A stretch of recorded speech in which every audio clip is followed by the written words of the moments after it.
All right. CoCoTALK episode 50 is going live in 3, 2. Hi, this is Dale Lear, designer of TRS-80 Color Baseball, and you're listening to CoCoTALK.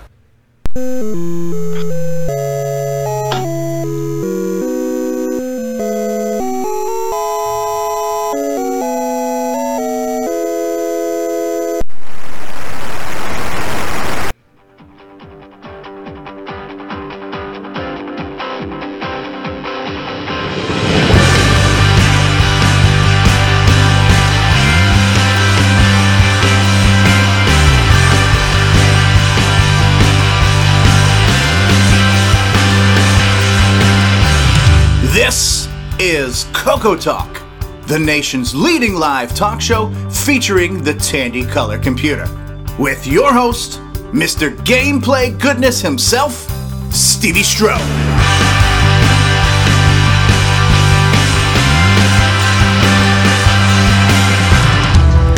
All right, and welcome back, everybody, to episode 50 of CoCoTALK. We are officially 50 episodes old, so we are 50, and it also happens to be St. Patrick's Day, and we couldn't hear you there. I don't know if your little whistleblower thing there, excuse me, Jason, has noise or not.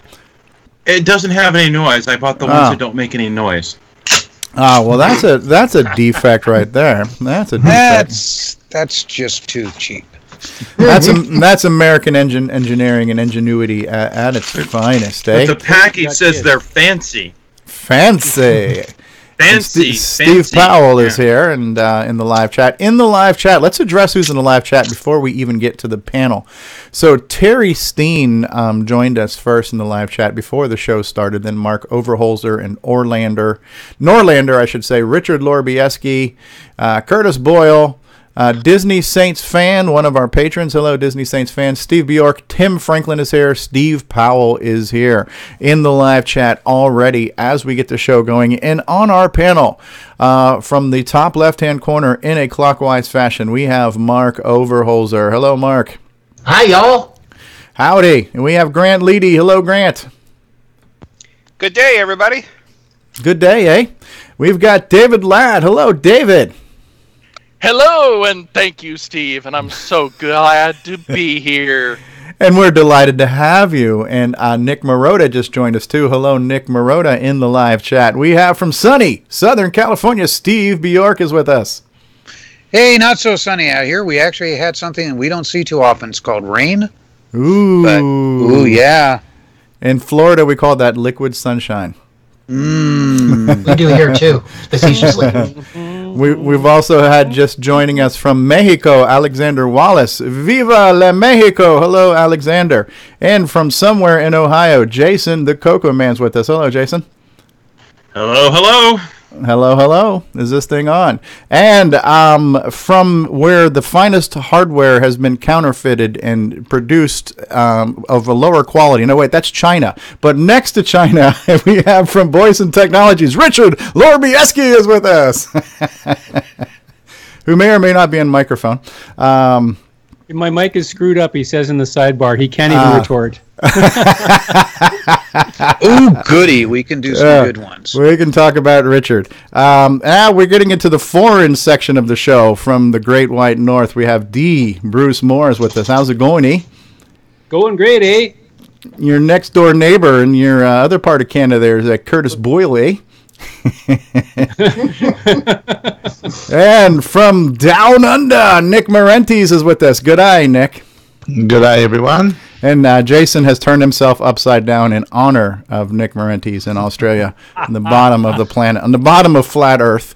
No, everyone else is upside down. He's right way up. That's right. Last but certainly not least, his wife has cut the chain around his ankle. He's allowed to leave the guest bedroom, and he's back in the garage. Ron Delvaux is with us. Ron, yeah. How you doing? Hey. Mr. Right. Lumberjack. We're here. It is episode 50. It's hard to believe that this show's been going on this long.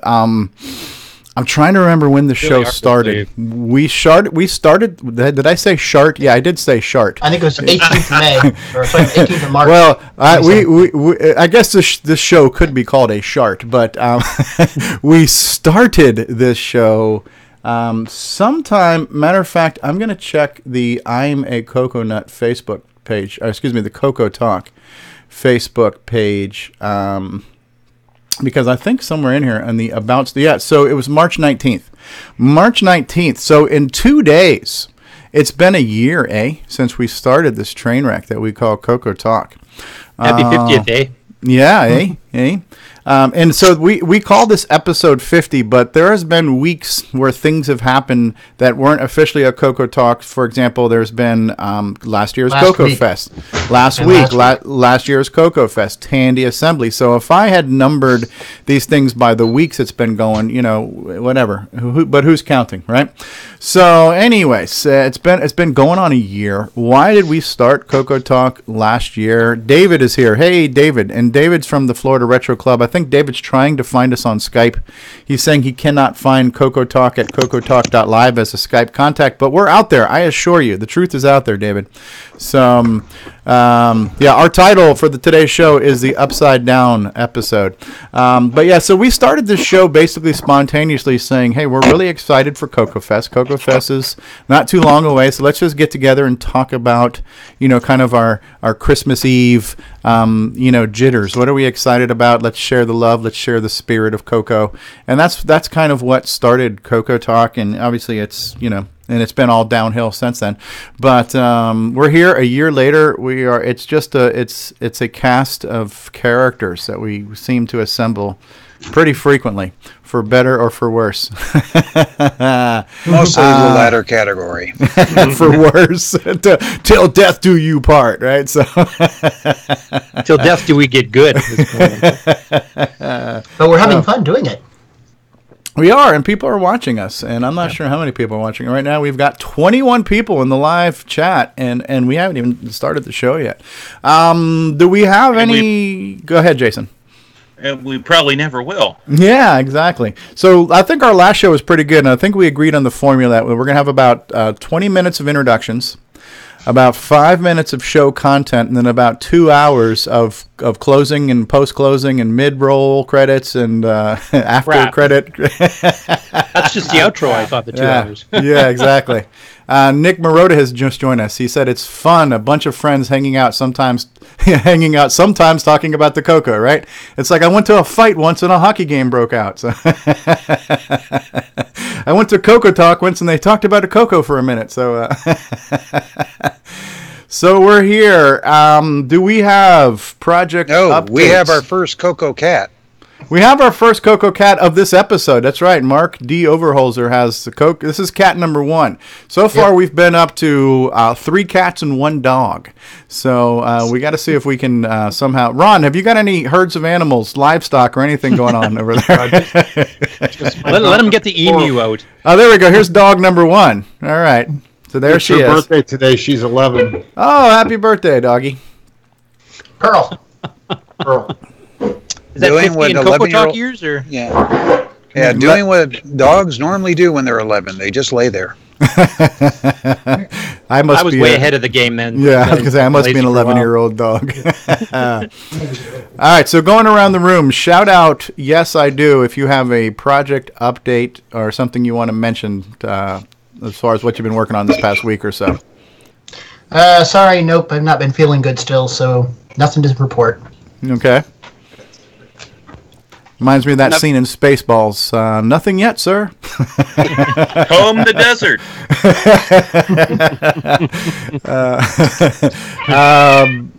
Wow. Is that David Ladd? I just heard a cat meow. That was Terry my cat Steen is bonking her here. head on the mic. Yeah, Terry, if you can join us, we'd like to join us. So anyone else have a project update? I know we've got a teaser clip to show today on CoCo Forever, but anything you want to let us know about Bruce Moore? See, if I turn this, can you see? Yes, I'm working on my display. Ooh, Ooh, look at that. You got the 3D tree in the background. You're doing like a diorama. Yeah, I got to set it all up and make sure it all actually fits in the 5-foot table, and then I got to, be able to pack it so it doesn't get destroyed by the airplane. So. All right, and it looks like Terry Steen has joined us. Terry, can you hear us? Can you hear me? We can hear you. Can you hear us? Okay, good. Yes, I can hear you.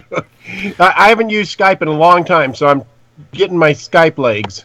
All right, not a problem. Do you have a camera by any chance? Yes, I do. Do you feel like turning it on, or you're not obligated to? If you're in the witness protection program or anything like that, you're... As soon as I figure out how to make it turn on, I will.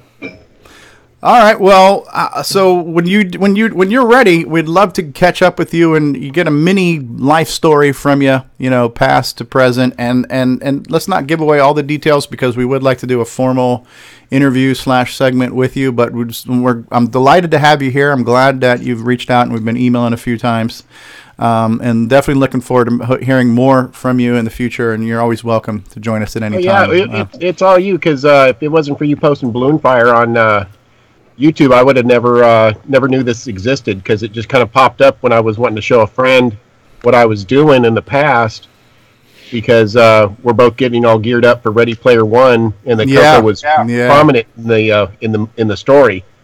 So I don't know if it will be in the movie though, unfortunately, but we shall see. Yeah, I kept watching the trailers and I have not seen anything that looks CoCo-ish. Well, they're not really showing off any of the computers right now in the trailers. They're really pumping up all the visual effects. So, there's not a lot of visual effects in showing a computer. And if you're doing a trailer and a teaser, who wants to see a keyboard, which is all these things were?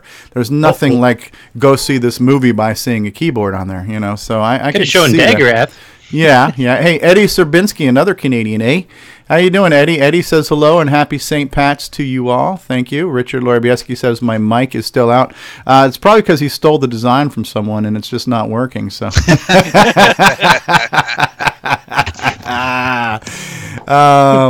excellent. So how about we do this real quick? Here's a brand new segment to CoCoTALK, and this is our sponsor segment. So I do want to recognize some outstanding members of the community.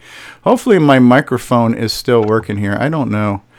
My microphone is here. So yeah, I do want to talk about some of the sponsors. No, well, not you guys, but in the scene on Skype or what do you call it, YouTube. So anyway, every week CoCoTALK is. We're here. We do our show for free, but we have members of the community who we also want to help show the love for, and who are also sponsors and partners of our show. So we want to give a shout out to the CoCo VGA project, which is Brendan Donahue and his partner Steve. Is it Steve Stiller or Steve Spiller who he works on this with? And then Ed Snyder is doing a lot of the manufacturing of this. So CoCo VGA is a pretty cool project, and it started off being only for the CoCo 2. We've seen on Facebook now that there's some new board styles for the CoCo 1. So if you want to find out how to get better, cleaner output with composites and multiple modes and 64 columns and all kinds of cool stuff, visit CoCoVGA.com and check them out. Also, Boyson Technologies, an improver of designs that were originated from other people in the community, including SCART cables and joystick adapters and other fun things. Of course, mics. Not microphones though. Boyson Technologies does not work on microphones, but we tease Richard Lorabieski because we love him. But Boyson Technologies, if you go to BoysonTech.com, another sponsor of the show, outstanding member of our community. Of course, we could not forget our resident troll, but Jim Brain of Retro Innovations, makers of fine products for many retro systems, including the Commodores and the CoCos. And so if you go to go4retro.com or shop.go4retro.com, check out Retro Innovations and all their fine products. Don't forget, if you want to find out about the color computer, you can go to imacoconut.com, your one-stop shop for all of your color computer needs. And then for all of your retro swag and merchandise needs, you can go to 8bit256.com, where you can get CoCo t-shirts, CoCoTALK t-shirts and coffee mugs. And for the people who are making CoCo software that is available to purchase online, we've got links to all of those softwares at the Retro swag shop there too. So if you want to get Rick Adams' Bomb Threat or Tim Thayer's Timberman or all these other games that you can buy online, Bruce Moore's Forest of Doom, there are links there to all these software products there. So, get your software fix, get your CoCo merchandise fix at 8bit256.com. There we go. Shameful plugs. Tim Franklin says, do you mean Dewey, Cheatham, and Howe, attorneys of law, aren't sponsors? Yes. I was going to mention with the CoCo VGA project, David and I and Brendan have been starting to work on getting the Nitrous 9 Level 1 version of it working. And we've got it partially working right now. We're still trying to track down a bug. There seems to be a bit of a glitch between the software and the latest firmware. So hopefully we'll have an official announcement of that in the near future. Okay. Sounds good. And Terry, whenever you want to come in, you let us know. No pressure, no hurries, no worries. If you can't get the camera worked out and you just want to tell us a little bit about yourself, we can do that too. It's kind of up to you. Here we go. It says Terry Steen wants to show his camera. There he is. And we see you. We see you, but now we can't hear you. Yeah, mute is a good function too. Okay, there you go. Hey, Terry, how are you? Oh, not bad at all. I'm having to learn how to work Skype and web browse and everything all at once. Whoa, excellent. You got it going. On. So, welcome to CoCoTALK. We're delighted to have you. I like the beer mug on your cheek there. Happy St. Patty's Day. Oh, yeah, St. Patrick's Day. Yeah, we had a little party downtown, and I left so I could be back for this. Hey. Thank you. It doesn't mean you have to stop drinking or anything. So. Yeah, I couldn't get my girlfriend to go out and get the alcohol supply, so I'm stuck. Nah. But like I said, I didn't know if you wanted to have me talk about stuff or if you just wanted to talk in general. No, go ahead. We have no topic today. We are always hoping somebody will randomly come up with something for us to talk about to fill the 4 hours that the show runs for. So I should mention we've actually got a couple of his games on my game site too. If you need to show screenshots too. Okay. Yeah, and that's what Steve had found Balloon Fire, which is one that I made just for fun when I was doing some T&D cassette and Chromaset and stuff like that. But I had done some really junky stuff, and Jarb Software, they had a small life history, I guess, in the CoCo community, but they had bought Grant Leighty and Gunfire from me. And the dates weren't exactly right, I guess, from when you talked about me a couple of sessions ago, because I'd actually started out, I was 15 when we first started Cruising Radio Shack looking at the computers, and I got mine when I was 16. And that's when I said, okay, well, what's this basic stuff? And, then I was into electronics, so the easiest thing for me to do was to start reading technical manuals and learn how to write machine language on my own. So I started writing machine language and found that there wasn't any real way to put it into the CoCo, so I started writing things that would do poke routines and stuff like that. And it wasn't until I got the editor assembler ROM pack, and then kept going from there. So it's self-taught, learning about how the machine works rather than somebody who said, yeah, I know what a computer is and I know how it works. Let me go ahead and start using it. So basically that's the story of my time. And I spent time, I'm originally Southern California, so I've come in contact with Steve a few times out there because went to CoCo Fest and what was the other one that we had? Rainbow Fest yeah. And I think it was one in Pasadena where he was having his premiere of the Desert Rider. Oh, that was Color Computer Expo. That was Expo, okay. Yeah, that was where I think it was the security team was nice enough to take your ATV around and mess up the controls. That was really cool. Yeah, they decided it would. Well, they didn't turn on the motor. They pushed one another. We found out. Oh, really? Okay. Yeah. Yeah, so that made it fun for all of us because we couldn't play the game on it. But yeah, that's basically the era I was in. Little computer clubs and jumping online and learning about everything from the ground up. Basically being Matthew Broderick from War Games. I gotta say, and I'm delighted to have you, and I'm so thrilled that every week we get these people together. And it's what you touched on to me has just been something I never would imagine. So here I am, I'm just some jackass doing YouTube videos, right? And it turns out that not only did this connect with other fans of the color computer like myself, which I didn't know existed, but even better yet, some of the authors of these games found my videos and reached out to me, and then we just started this series of interviews, things I never would have imagined, back then. And also the fact that you said, like, at 16 years old, you were doing assembly, which it turns out, I guess, a lot of people did. I must have been the only dumb teenager who had never occurred to that I could do assembly myself. To me, it always seemed like that was a grown-up thing. That's what the adults did. Somehow I had it in my head that BASIC was for kids. Like, hey, silly rabbit, tricks are for kids. I thought that I was always having to do BASIC, or maybe it just never occurred to me I could learn this. So I never did. Time to grow up, Steve.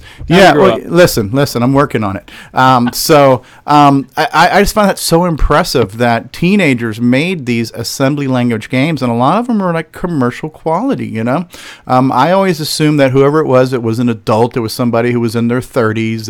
And they went to Computer Programming Inc. and they sat down in their computer programming office and they worked on games. I had no idea what it was like, and I'm so impressed by that literally kids were doing assembly language programming, and I still feel like such a loser because I haven't learned it yet, and now I'm 50. So, but mine was mostly because I wanted to write video games, and BASIC was just too slow. Yeah. And no, I get it. I struggled with that. Richard Larbieski says, you're still a loser. Yeah, so even without a mic, he can troll us. Yep. So that's good. Jim Brain. At least he's a loser with a mic there, Richard. Yeah. So I'm so glad you found us. I'm so glad we've been able to do things like these interviews, and now CoCoTALK, and we have CoCo Fest and Facebook and social media. It's such a great thing. It's a great time to live in to geek out on nostalgia. So thanks for being here. You want to talk about some of the products you worked on, some of the projects you did, some of the games you made and systems you worked on? Oh, well, as far as CoCo was my big thing. I messed with some Apple and some VIC-20 stuff and everything like that. But, quite honestly, when I started messing with them, I learned that they were using the 6502, and I tried programming that, and I was like, this thing is nothing compared to my 6809. So yeah. I hear that a lot. I hear that all the time from people. So I'm really that's because it's true. Yes, that's why you hear it a lot. Yeah. 6809 was awesome. And I later on went on to school. I became an electrical engineer, and I was in chip design and stuff like that in school. And I left and did facilities instead because, quite honestly, it's really hard to compete in the chip market because there's a lot of foreign interest and everything like that with the Pacific Rim and the subcontinent of Asia just being a powerhouse for those kind of guys. And wanted to feed my family, I said, well, I'll design electrical systems for buildings instead. But in class, we were designing things on a 6811, and people were just like, oh, what is this thing? And they were looking at it like a dinosaur because I went back to school late time, and that was really great because I got to be project leader for them because they kept going, well, how do you know how to program this thing? And I'm like, well, it's basically a microcontroller for the 6809, so all of my old CoCo days came back, and I just powered house through that class. I loved it. Sweet. Yeah. Now, you have to agree with the 6809, it's kind of like there's so many different ways to do something, but with the 6502, it's nightmare trying to find one way to do it. Yeah. Yeah, and, and they had so few registers and addressing modes and everything. I mean, you had full 64K worth of address memory allocation you wanted to. Like, you guys were talking about clearing screens. That's one of the things that I started doing was when I wanted to clear a screen, I loaded up all my registers with the color I wanted to, pointed the user stack at the end of the screen, and just said push until the screen was empty, and I cleared a screen just like that. But if I was on a Apple or something, I'd have to store, increase, store, increment, and it's like, okay, That was about 3,000 cycles just to clear one line. Yeah, yeah. And self-modifying code because your registers are only 8 bits. Yeah. It's a popular topic on this show. Yeah, and that's one of the things I was looking at. If you guys had a topic you wanted to go into, was I'm listening to you all, and I stopped doing CoCo. I had a CoCo 3 and a multi-pack, and I got a hard drive, and I installed OS 9, and then it just kind of frizzled out. I went off and did other stuff. So as far as what's going on since then, I listen to everybody, and I'm like, are there still CoCos out there, or is somebody just running emulators? And are we still working with the original hardware, or is it all way past CoCo 3 or CoCo 4, like that? Yeah. Well, you started to chop up on us a little bit there, but it's okay. No, I believe the answer is I think most people are working on hardware, but emulators are good, and cross development's taking place now too, where you can assemble your code on a PC and then just push it over to the CoCo by different ways. So there's lots of overlapping and hybrid ways to do things. Rick Adams developed his latest game on the Raspberry Pi. Doing it all in MAME and Linux and stuff. So I don't think there's a wrong way to do it, and I think people have their way of choice. William Astle has a tool called LW Tools, which is a cross assembler you can run on a modern PC, assemble your code, and even have it output, I think, to a disk image. You guys could tell me better than that. I haven't used it yet.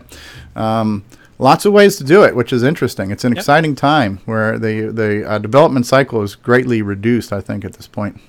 I use a combination myself. I use real hardware, and I actually do the assembly on some of the sometimes on the real hardware, and then other times I'm doing debugging in MAME because it's got a really nice debugger, and sometimes I use VCC with the clock speed set to 89 megahertz just to do an assembly like in 2 seconds, and it just depends. I was trying to grab my cat. My cat was out there meowing. We could have had cat number 2 in the show today. So. Yeah, and I've been hearing, like you were talking about the Raspberry Pi, and I saw a CoCo on a chip, which I thought was amazing. Mm-hmm. And I didn't know if maybe we were going to get to the point where, like, you can go into the stores and you can buy a little tiny CoCo that, it's like a retro thing, and you open it up and there's just one chip inside, but it does everything the original CoCos did, or something like that. Because that seems to be popular with the retro communities with video games now. Right.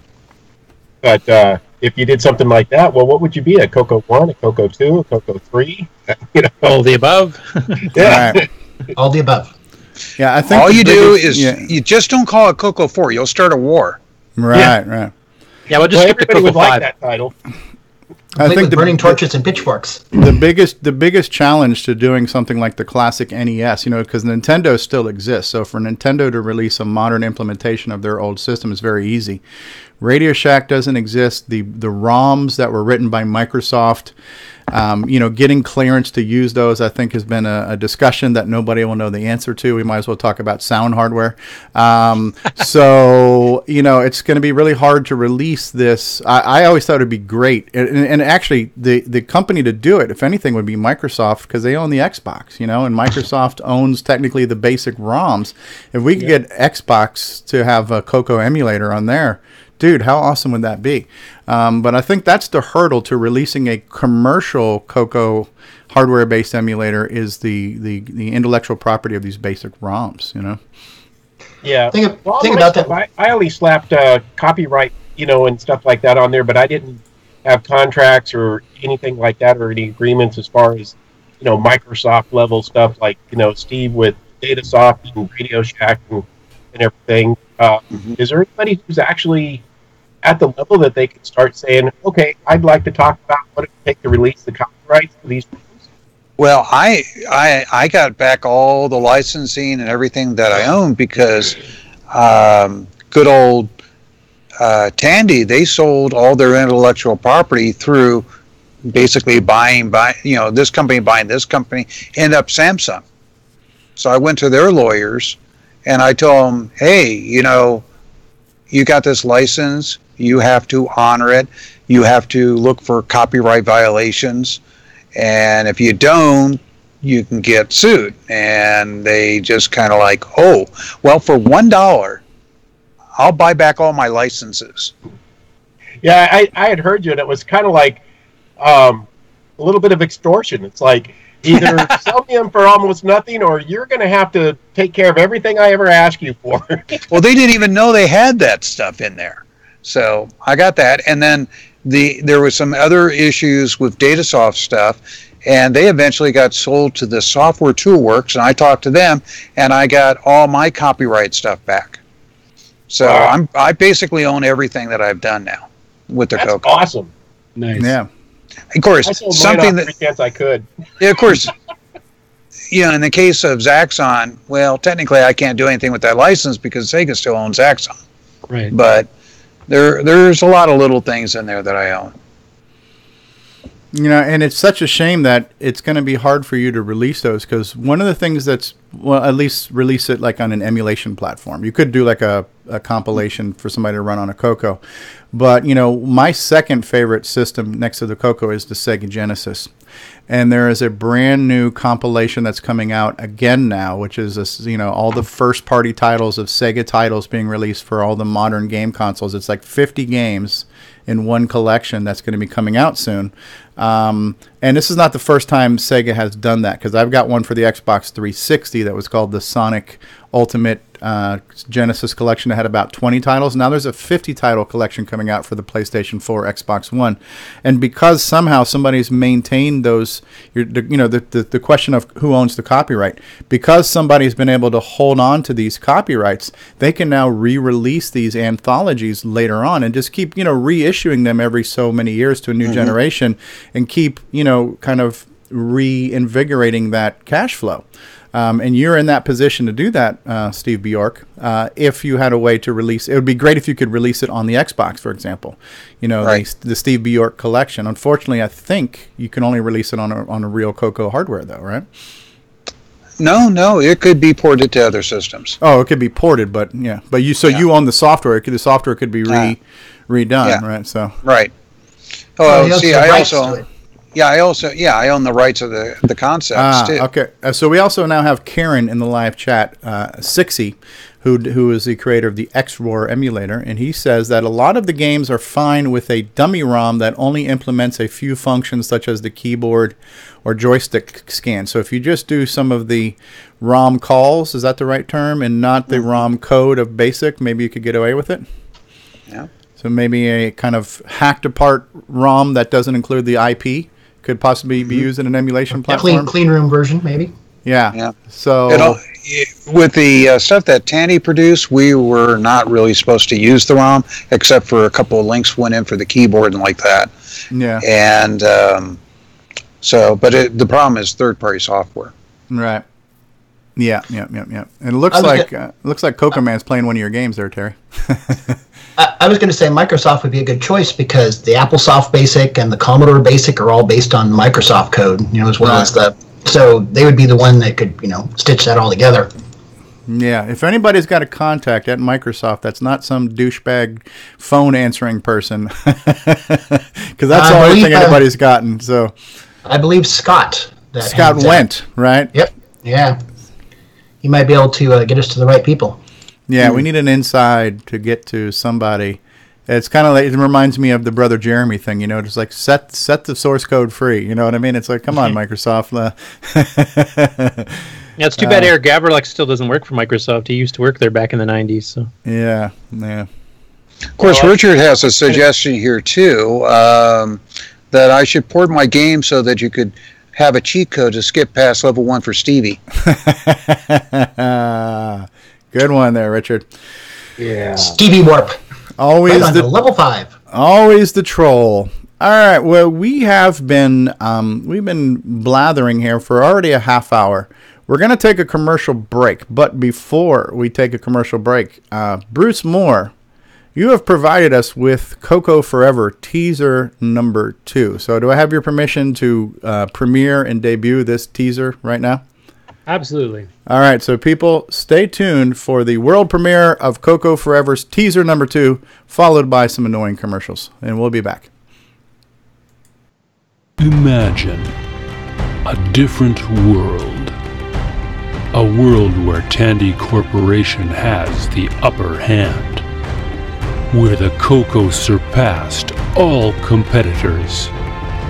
And all you have to do is travel back in time without making a single mistake. CoCo forever. How does it feel? I'm still believing. You definitely earned this office. Yes, you're too kind, and thank you. You want to grab some food before we head back and look at that Alt Reality OS9 module? It's only 40 years past due, but yeah, sure. How does it feel? I'm still believing.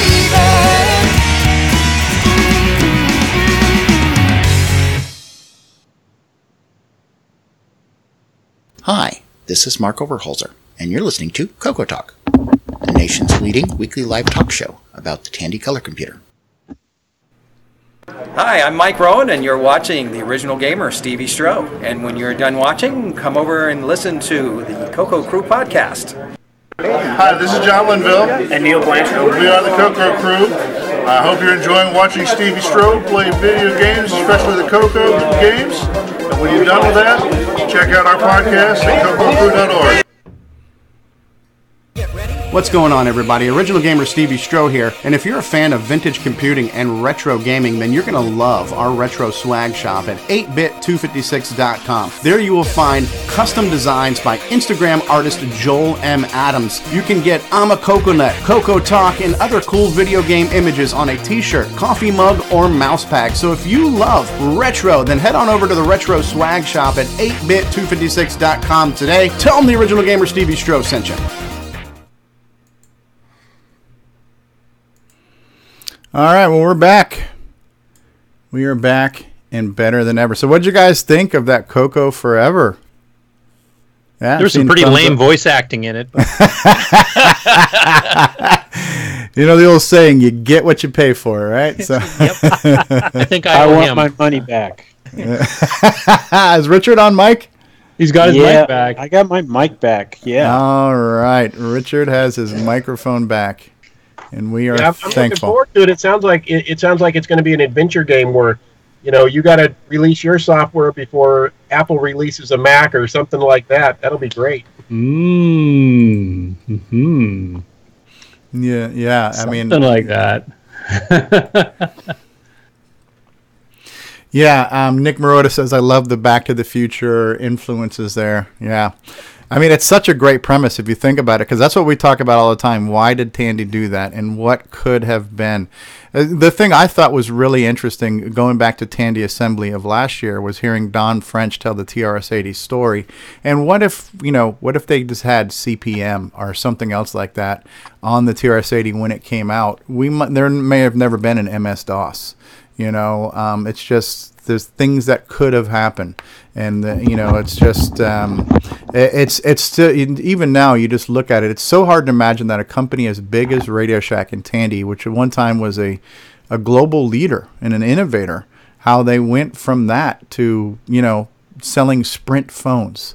So it's just the decisions that we make in life, so. They just got greedy with the phone business. Yeah. But if you think about it, if anybody could go back in time, obviously, what would you want to do? You would want to go back in time and make things better for yourself or anything else. So, how does that song go? If I could turn back time, right? So, Sure, it's a prominent theme in sci-fi and stuff like that. So, I think it's great that it's now being applied to our beloved machine, and I can't wait to see what's gonna happen here. So, but I do agree that voice acting sucks. So yeah, I can vouch for that. So we have a question, and hopefully Steve Powell is still out there in live chat land. But we just got this email right before the show started, and I figured this would be a great panel discussion because it's not. Norlander says, "Don't give up your day job, Steve." Yes. So, yeah, trust me. If I gave up my day job, we wouldn't be having this show because I wouldn't be able to pay the bill. So Steve Powell says, "I would like to use my color computer for more than just gaming." Why? Why? Yes, why? Why would you ever? It was an excellent game machine.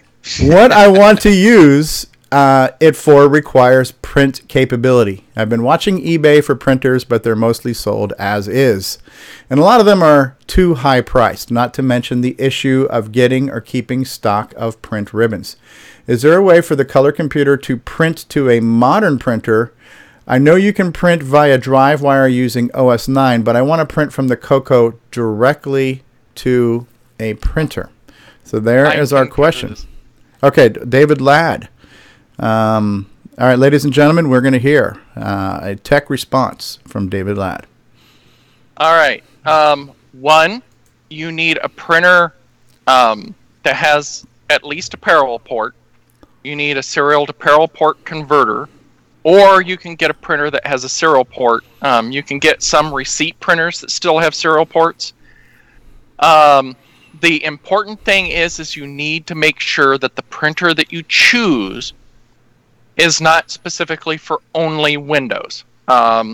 Printers that still support like the PCL format, like laser printers, those are still usable. Like the receipt printers that use the escape sequences, those are still usable. So those type of printers you can get and use.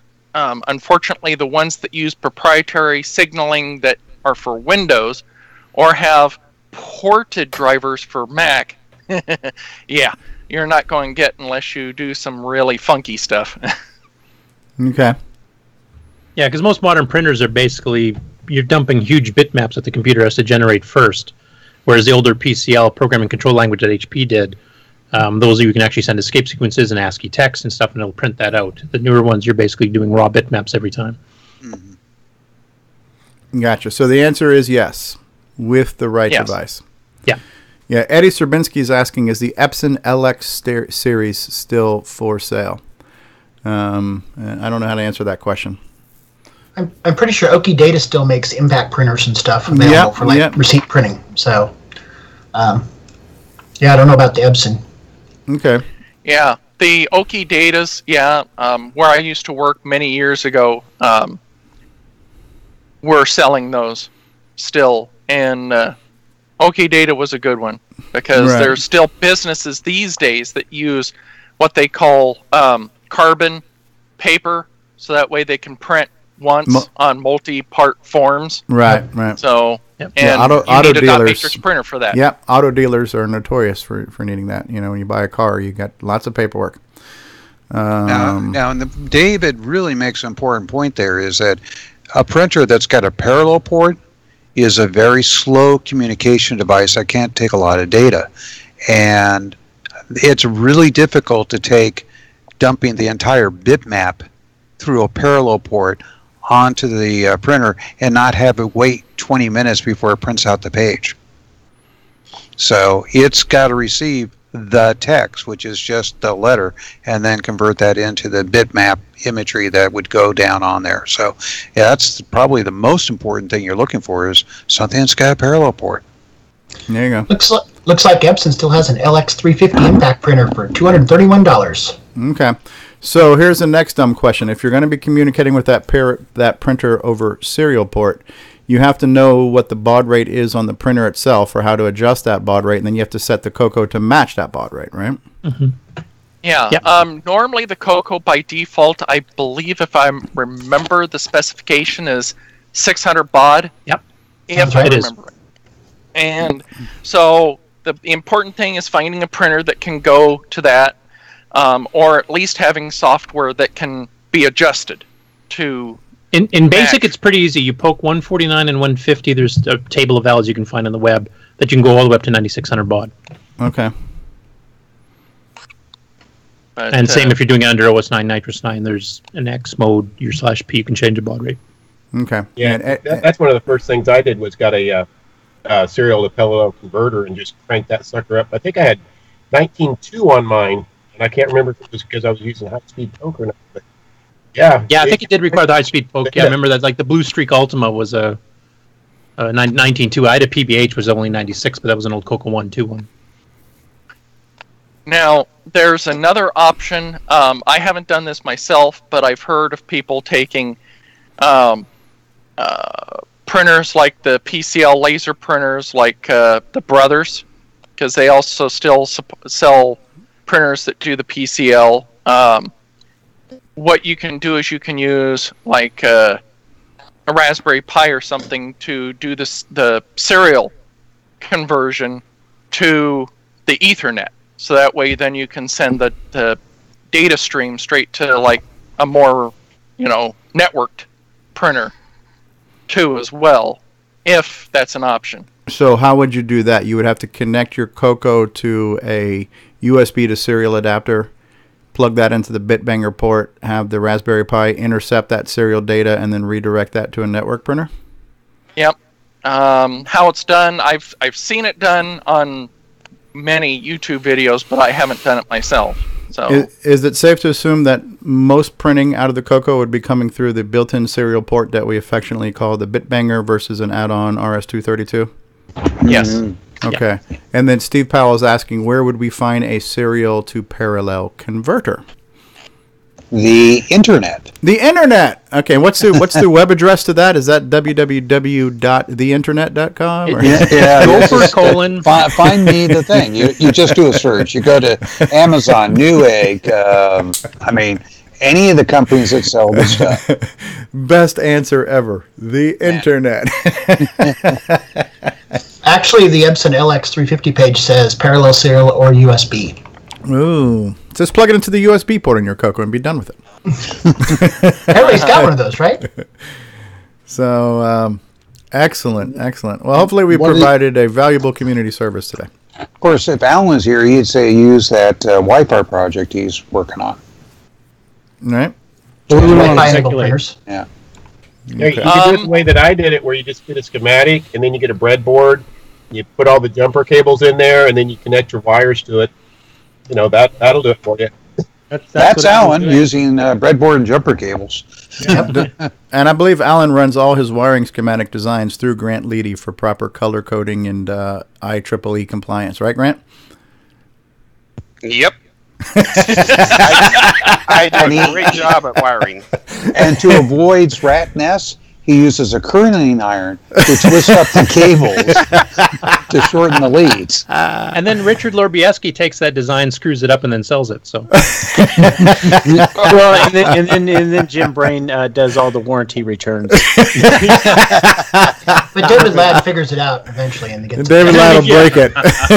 People always wondered why Jim. Circle. Yeah, everybody's always wondering why Jim is such a troll. Well, now we know. He deals with warranty returns. Oh, dear God and baby Jesus. Okay, so we're putting a link in the live chat now to Epson for Work printers. There we go. This segment is sponsored by Epson Printer Products. Get your workforce printer today. That's it. Good I do know the CoCo did run with some of the older inkjets, too. I used to have a, the Canon 4110 or something. It was a color inkjet printer, and it actually still had escape codes and stuff too. I actually wrote some special drivers to do stuff like change the cartridge or the ink cartridge. It would actually send the code to tell it to dislock the cartridge and then move it to where you could replace it and stuff. I had a little utility for it, but you could actually do full color graphics and stuff like that slowly, mind you. But that worked too. But I don't know if that kind of stuff still supported in modern inkjets. Okay. So does he say what he actually wants to print? He did not. That's probably classified. But as far as there are some inkjets that also supported the PCL format, like a lot of the HP inkjets, the early ones like the HP DeskJet 500, the 500C, even the 880C that I still have sitting over here, which is USB and parallel. It supports the PCL format. So. It's amazing. It's amazing how seemingly obsolete technology somehow ends up finding a second life. It's like, why would anybody want? It's like people are thinking to themselves right now, why would anybody want to work on a 30-year-old computer? Well, that's neither here nor there. But now that we are, why would anybody want that old crappy printer? You know, why do you want that old printer when the new ones are so much better? Well, because my old 35-year-old computer won't talk to the new stuff. So yeah, it's an alternative way of playing songs, like you can do with floppy drives. If you time the motors right, you can play a song on it. You can also do that on the printer with the print head. So yeah, but the thing though is those printers back then, the ink for their cartridges wasn't the same price as gold today. Yeah, right. Like all the other cartridges are. Mm-hmm. Yeah. Mm-hmm. Yeah. Yeah. Nowadays, you're paying $40 an ounce for ink, and you know, usually when I pay $40 for an ounce of anything, I end up smoking it. So. We didn't need to know that, Steve. Steve. He needs to come out to California. Or up to Canada. Yeah. Hey.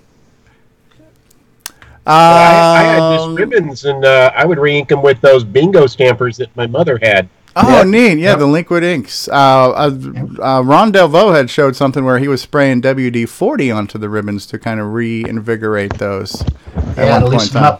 Yep. Yeah. Correct. If you have dried ribbons, you just spray them down with WD-40 and let them soak for a bit. Yeah. Yeah. Yeah, so there's different ways. What's the new original stock and old ribbons? Are new ribbons being manufactured now? Is that because they still make dot matrix printers? You got to think there's some being made somewhere, right? Didn't we have boxes of them at Rainbow or Coco Fest? Mm-hmm. That was ink cartridges at the last one. Oh, was it ink? Okay. That was like empty. The fruitcake, the box of recyclable ink cartridges that just won't go away. Yeah, well, there's also re-inkers for those ribbon cartridges too. Use the same concept as a tape player. Basically, you'd stick it in, and then you'd have this spongy roller that would roll through the ink, and then it would hit the ribbon, and it would just roll ink right onto the ribbon. Uh-oh, what do you bring back? Here's Marco. And by the way, very nice shirt you have there, Marco Overholser. Okay, that's a Star inkjet printer cartridge. That's a small one that goes right over the head. They have the bigger ones that were the two, like, you know, reel-to-reel ones. We can't hear you, Mark. He's miming. Sorry, it's a dot matrix one. Here's some more. They're the Underwood typewriter type ones. Okay, neat. Still in the bag. Look at that. He's got a bag of ribbons. Cow. Yeah, so he's ready for the printer apocalypse, it looks like. I do. I have a printer to go with them too. Okay, Norlander's asking why not use the parallel port on the distro supercontroller too? If you have one of those, right? So. Yeah, there's various, like the J&M had a parallel port. Disto had which I use. Few expansion cards with parallel ports. The Eliminator had a parallel port. Yeah. Even the Dragons had a parallel port. Yep. The real parallel port is much faster than the serial parallel from experience. Richard, why don't you verbalize that chat comment you just threw out there? Oh, I'm just saying that Mark is the bag lady of printer ribbons now.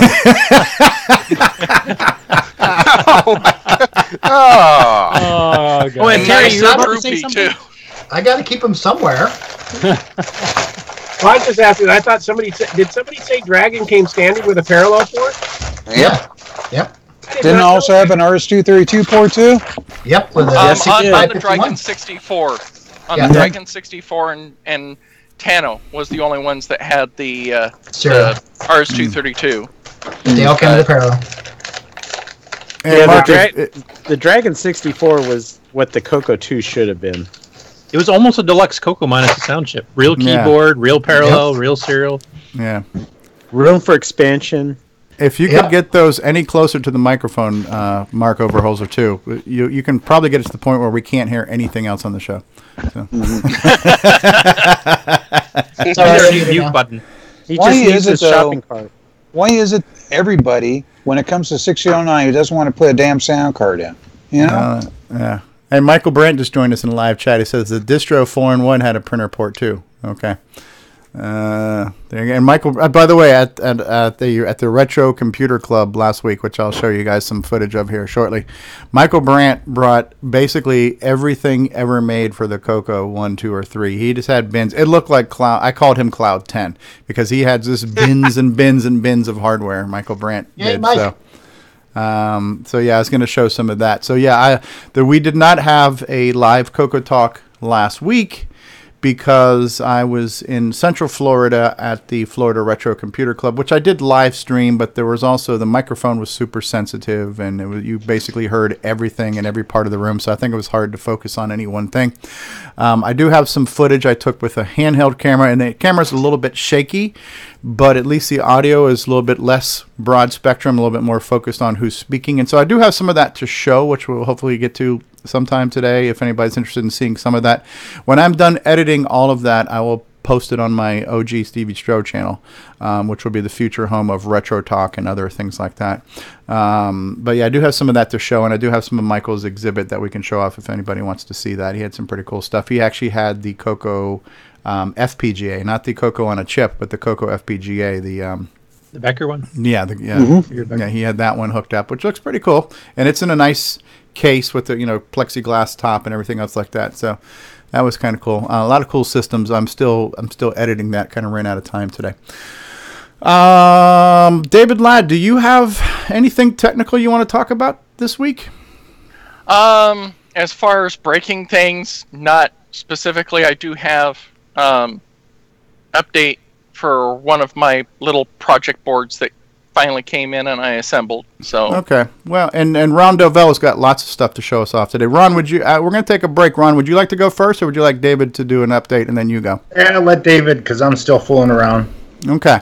And even though you technically haven't broken anything this week, David, we've got some really good video intro clips for you of what did David break this week, and they're too good not to show. So we're going to show those anyway. So we're going to take a quick commercial break, and then we'll be back with a David Ladd tech moment. So stay tuned, people. Hi, this is Dale Lear, designer of TRS-80 Color Baseball, and you're listening to CoCoTALK.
Straight to YouTube. Hey, what's going on, everybody? It's me. It's Original Gamer Stevie Stroh. Gameplay. To get your copy of a Gameplay Goodness Color Computer Gaming DVD today, head on over to 8bit256.com. There you will find several DVDs featuring color We'll be right back after this commercial. Videos by the Original Gamer Stevie Stroh. So to get your very own copy of a Gameplay Goodness Color Computer Gaming DVD, head on over to the Retro Swag Shop at 8bit256.com and tell them the Original Gamer Stevie Stroh sent you. It's the oldest line in the book. Mention my name and get a good seat, right? So we're going to have a David Ladd tech segment here, but we've got these really great video pieces that our good friend Brian Joyce in Australia, Nick's neighbor, has produced for us. So what you guys are going to see right now is the world premiere of another little video intro segment clip here that's called What Did David Ladd Break This Week? So enjoy this, folks.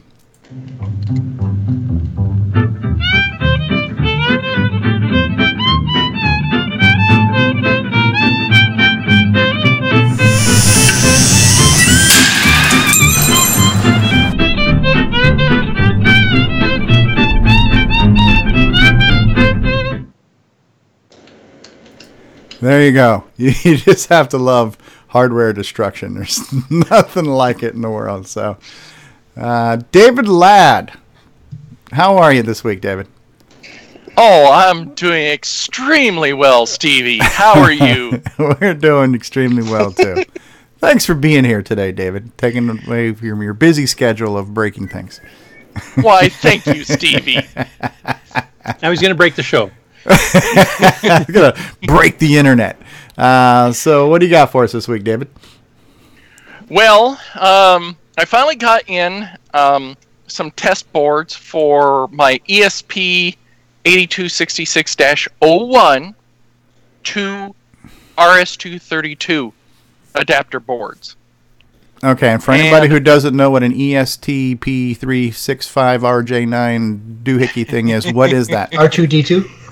Nanu. Yeah, and ESP 8266, at least the 01 model, has a transmit and receive TTL data lines, so that way you could, use it with like an RS-232 to TTL adapter, and then you can then connect your RS-232 using one of these ESPs to your Wi-Fi network. Okay. And in my case, I wanted a way that I could take a short 4-pin DIN, or not DIN, 4-pin DIN, which would be the bit banger, to a DB9, and then hook it to one of these ESPs, so I could have the CoCo on one side of the room, but the PC that's running DriveWire on the other side of the room. So that way I didn't need to run a 50-foot RS-232 cable.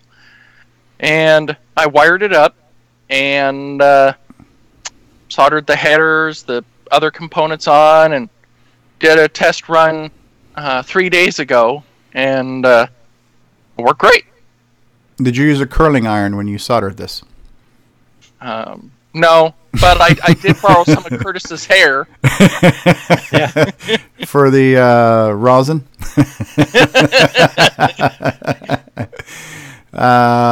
Okay, so this becomes a serial to Wi-Fi bridge. Yes. What's the receiving end of this? Well, pretty much with the firmware that I'm using, which Mikey found, and I tried it out. The firmware is called ESP Link, and then once you install the firmware on the 8266, you can then, like for instance, from DriveWire, you can tell DriveWire to connect to the IP address and the port on the ESP, and then you get your... So this is a peer-to-peer connection from this little magic box to the PC running DriveWire. Yep. Or vice versa. So is DriveWire in this sense acting as the server or the client? It's still the server, but it's connecting, you can either, with DriveWire, you can use serial, you can do TCP, and if you do TCP, DriveWire can sit in what they call TCP server mode or TCP client mode. Okay. But the DriveWire server is still a server, but it's just how you're telling it to communicate with the receiving serial converter. Okay, let me interrupt you real quick. I want to ask you a dumb question. I want to pull this up on Google so I can see what this box looks like, and I'm going to share that screen. So what is this thing called again? The ESP 8266-01. ESP 8266-01. Okay, and help me out here. Let me go over to full screen. Tell me if I'm looking in the right direction here. Images. So here's a number of different images for these things here. Second line, left one. Second line, down. Here? Yes. One of Those these? two. Yep, either of those. Those are the ESP 8266-01s. Okay, so this looks like a really simple, almost dumb thing by me looking at it. It's a little PCB with a couple of doohickeys soldered onto it. How do you make it connect to your Wi-Fi? Do you need a PC to intervene here somehow? Connect this to your PC via USB to configure it or something? Or you can program it different ways. Usually, if you've got a what they call an RS-232 to TTL adapter that would then connect to this, you could technically use a RS-232 program on the CoCo that's set at the same baud rate that the ESP runs at, and configure it from the CoCo. Does it have any type of like menu, on-screen menu built into it? No. So you have to just basically send commands to the chip somehow? There's a language for it to program this, or? Yeah, if you're using the default firmware, it's a very simplified AT command sequence. But if you program it with the ESP link firmware, then you configure that from like your smartphone or your PC via a web browser, and set the options. Yeah, I'm just trying to figure out at this point now, if I bought one of these right now, being the dumbass that I am, what do I got to do to get it on my home Wi-Fi? Well, it would just involve needing a adapter to hook it through the USB port on your PC. But like I said, if you wanted to use it on the CoCo, you would have to have RS-232 to TTL level shifter adapter, kind of like what Alan's doing with his project with the CoCo Wi-Fi for the RS-232 pack. And then you just use a Ultima Term. I believe Ultima Term can do 115K on the Bitbanger. So you just go through, set it, and then you would go through and do the AT command sequences and configure it. Okay. Well, you've basically not answered my question, so thanks for that. Kids, remember, there will be a test on this later, so take notes. Make sure you memorize all those numbers of all the parts and stuff. Yeah, okay. So you got to remember, I'm thick-headed. I'm not a hardware or software guy. You got to speak English, and you got to speak dumb English for me to understand you. So and you need lots and lots of pictures because he doesn't read manuals. Yes. Well, unfortunately, Stevie, it's you just follow the guides that they have for running the AT commands, programming it, or if you want to put different firmware on it, you still have to follow the guides. So it's not something that I can just give you a 2-minute blurb. No, I get you. So this somehow is definitely not an ease of use. Not ease of use. So you configure this little doohickey to get on your Wi-Fi. It then grabs an IP address from your home network, and then with that IP address, it then is communicating with DriveWire, and it essentially becomes a wireless serial bridge to your DriveWire server. Yes, with the right firmware, and once you've got it configured, yes. Okay, that much I can grasp. But the process, but I guess that's okay. Somebody who knows how to do this or is interested in doing this can contact David Ladd for further assistance, or do that thing they call reading. Yeah, whatever. Or spend 2 nights with them in Discord. And come back even more confused than when you started. Yeah. Okay.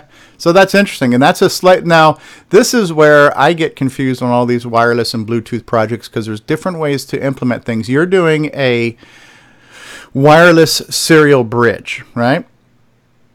Essentially. Yes, it's kind of like the old RS-232 to Ethernet bridges that's been around for years.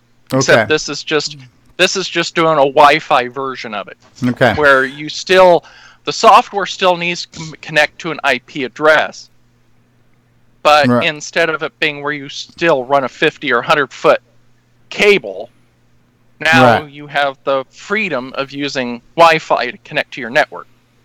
Roger that. Now, and this is different from what Alan Huffman is doing with all of his CoCo BBS type stuff over Wi-Fi, right?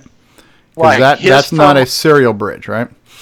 Well, it's using a different version of the 8266 that has more pins, but he's using it as with what they call the modem firmware, so that way it's seen as a modem. So as far as the CoCo on the RS-232 pack, it is seen as a modem. Okay. You do an AT-DT or ADT, and give it the URL and the port, and boom, you're connecting to your BBS. Right. Yeah, it's basically a serial connection as far as the CoCo is concerned that has the old Hayes command set extended to handle web pages and telnet addresses. Right. And that's where we can do things like telnet BBSs and things like that, or incoming sessions and stuff, which is it's a different application to a similar technology. Yes. Okay. I think I understand that. Yeah, that ESP 8266-01, if you are a person that don't use DriveWire, you can actually put that modem firmware on that 01 and do the same thing with the bitbanger. Mm-hmm. And this is where I got confused last time, because it was mentioned on the last CoCo Crew podcast, because Alan Huffman's blog posts and stuff were mentioned several times, and each time they said, yes, but you could do that with DriveWire. But the thing about DriveWire is it requires the cable, and it requires this, and it requires that. And what Alan also mentioned was that what he's doing does not require Nitrous 9, where most of the DriveWire stuff is pretty much exclusively utilized by Nitrous 9. So the fact that this can be done in RS-DOS and in BASIC is something that DriveWire can't do, right? Right. Well, in the case of mine, since I was focusing on wanting to make DriveWire wireless, so I didn't need the long-ass cable, that's why I went this route. Mm-hmm. But using the modem stuff with the firmware on the same ESP01, I don't need DriveWire. I can just bring up Mickey Term or Greggy Term or Ultimate Term. Direct to CoCo. Mm-hmm. And I just talk to the modem software just like if it was a modem 30 years ago. Yep. And do the same thing. Yeah. Whereas with DriveWire, if you want the virtual serial ports through it, Nitrous 9 is the only place right now that has the ease of use to getting to those virtual serial ports. As no one's written anything for Disk Basic to use the virtual serial port functions of DriveWire. Roger that. Okay. That's cool. So you can now do DriveWire type stuff wirelessly. So now it's Drive Wireless. If you want. Okay. I actually understand that. Cool. And I'm the barometer on this show, so if my dumbass can get it, anybody can get it. So excellent for that. And I think we have peaked at something like 27 simultaneous viewers right now, which is pretty good. So thank you all who are still out there an hour and 11 minutes later. You're still there. You've been hanging on. 26 people are still hanging out with us, so we certainly appreciate that. Cool stuff, David. Is that enough? Have we beat that one to death? For me, that's the only project update that I've been, working on, other than what Curtis mentioned 45 minutes ago about the CoCo VGA stuff. So, how you it's guys almost are working. It's almost you guys working. are working on drivers support for an ease of use for that? For level 1, actually. Oh, level 1, which did not have. Right.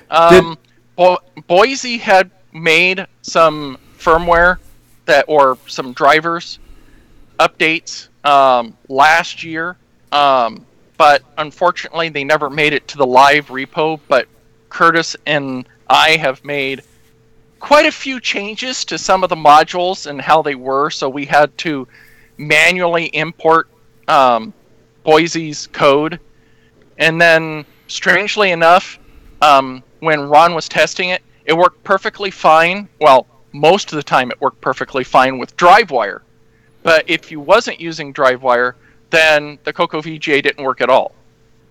So it was bizarre. So and Ron was running. He was testing it for us. Ron was running an older version of the firmware, and then when we sent it to Brendan to test on his new version of the firmware, it was doing the same odd behavior right out the gate, even with Boise's original stuff. So now we're trying to track down exactly what changed and what caused it. But basically, he's got a couple switches on the back, and if you hold down the one switch, it will work. So you can use it as it currently stands, but it isn't kicking into the 64-column mode correctly. Right now, it allocates a screen. It comes out as a bunch of graphics, gibberish stuff. So this is for level 2? Level 1. Level 1, which was designed for the 64K CoCo 1 and 2. Yeah. So this once it's done, we'll work on the Dragon 32, the Dragon 64, the CoCo 1 and 2, TDP 100, etc. If they get the VGA upgrade. Yeah. And the advantage here is that level 1 was really in the wonky 32 column by 16 all uppercase text mode. So now we're going to get a 64 by 32 mixed case, better terminal display. Essentially, right? Yeah, I mean there was alternatives. In fact, we'll be working on drivers for that the Dragon originally had too for 42 and 51 column done in the graphics mode, but those are obviously slower. They take more RAM. Right. And when you only have 64K to begin with, you don't have a lot of RAM to play with as it is. And so level 1 did not support any of the features like M shell or G shell or anything like that because those were all requiring higher graphics modes, right? There was no GUI for lack of a better term. The closest the level 1 had for GUI was DeskMate. DeskMate, okay, and that was like the original a P Mode 4 application. Yeah. Okay. Cool. Thank you, David. Ron Delvaux, will you be ready for your demonstration?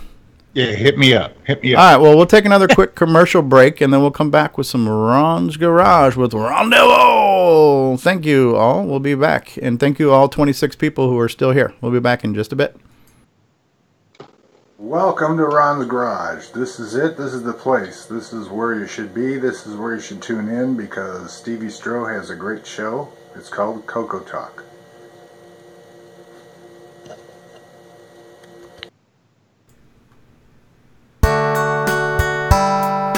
G'day, mates. This is Nick Marionettes, author of such color computer titles as Donut Disaster, Rupert Rhymes, and Rockstar Pilot.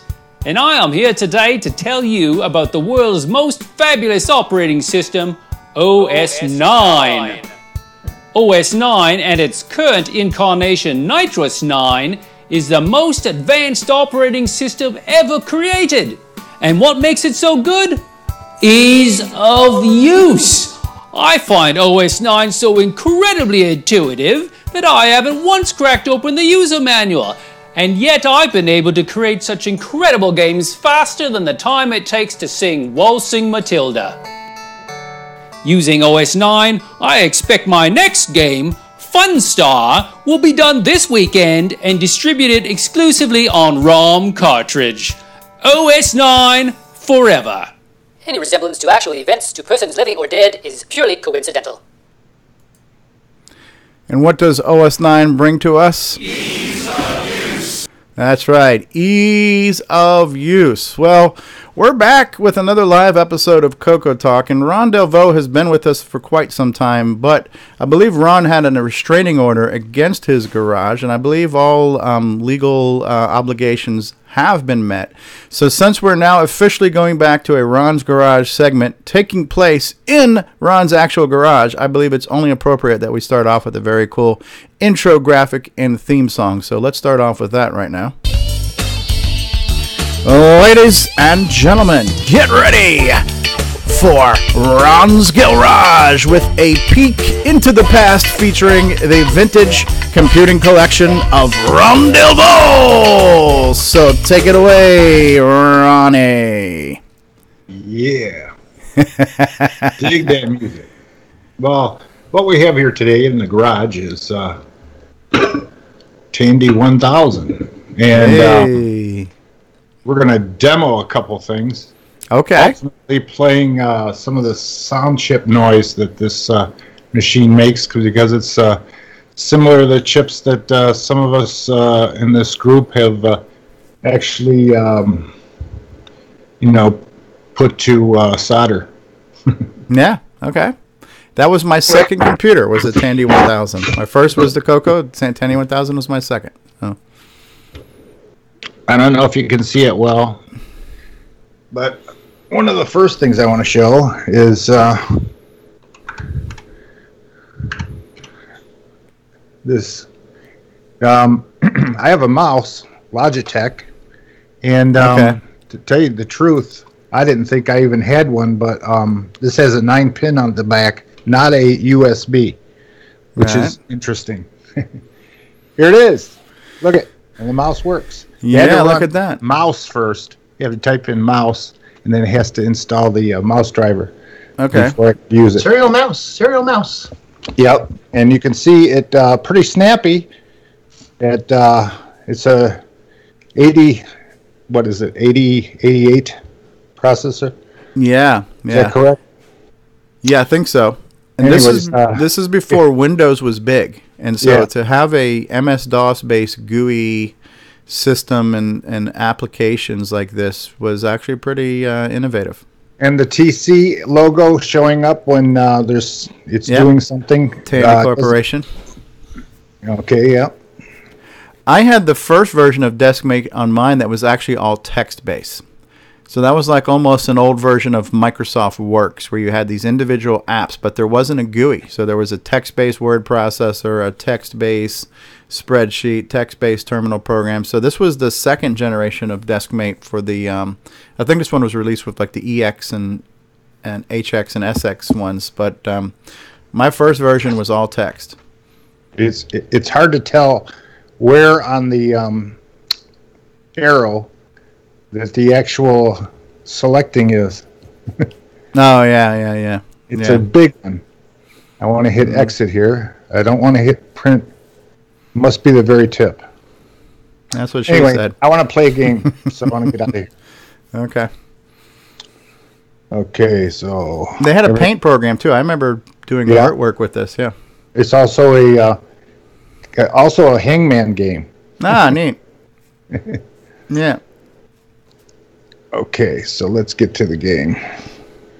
And this was kind of like value-added software that was bundled with this, because if you bought a PC, if you're lucky, it came with MS-DOS, and that was it. So Tandy was basically saying, we are PC compatible, and we've got this value-added bundled software of this productivity suite, which was kind of a cool feature, and it was a good selling point. I sold lots of Tandy 1000s when I was a salesperson there.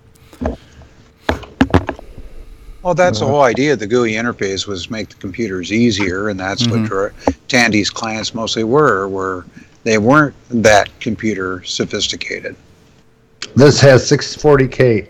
Ooh, who needs more than that? It's maxed. Who could ever need more than that? Yeah, Is how that many a real people remember? CM11? Huh? Go ahead. Yeah, it looks like it is. CM11. We're going to, well, that's rebooting. Let's go to this one over here that's already running. This is an HX. Ah, nice. Dual 3.5 floppies. That's a... And I got it hooked up to sound. So let's hear, let's see. Let's see if you can see it good. Can you see it good? Yeah. You know what I don't remember? Does anybody remember, did any of the Tandy 1000s have a BIOS you could get into? Like a user configurable BIOS? I don't think so. I don't Not think the early so ones either. for sure, unless maybe some of the latest models did.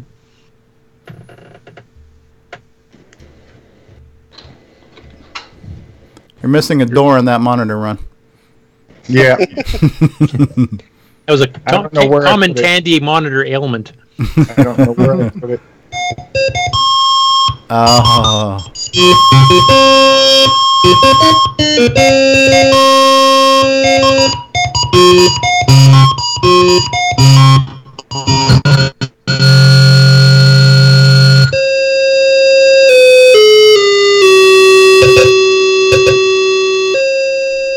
Is that too loud?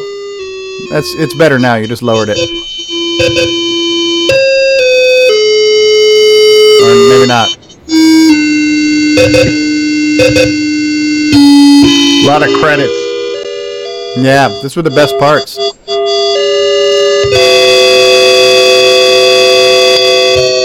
Just like the end credits to this show.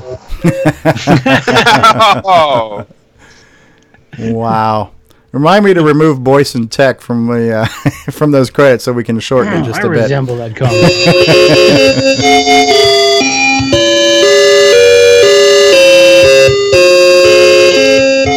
Yes, music was so great back then on those computers. It was. So, is this this is the HX? Does it have the same chip that we were talking about? The sound chip? Yeah. Yeah. This is what's in the Game Master cartridge. This is what John Linville and John Strong will be using.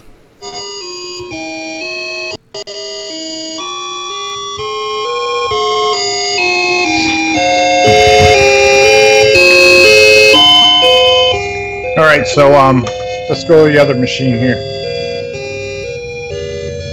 Let's see. How do we silence this one now?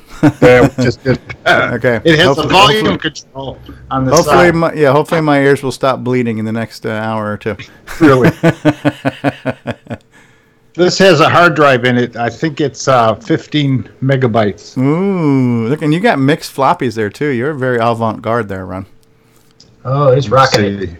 5 1/4, 3 1/2. You can handle just about anything with this machine.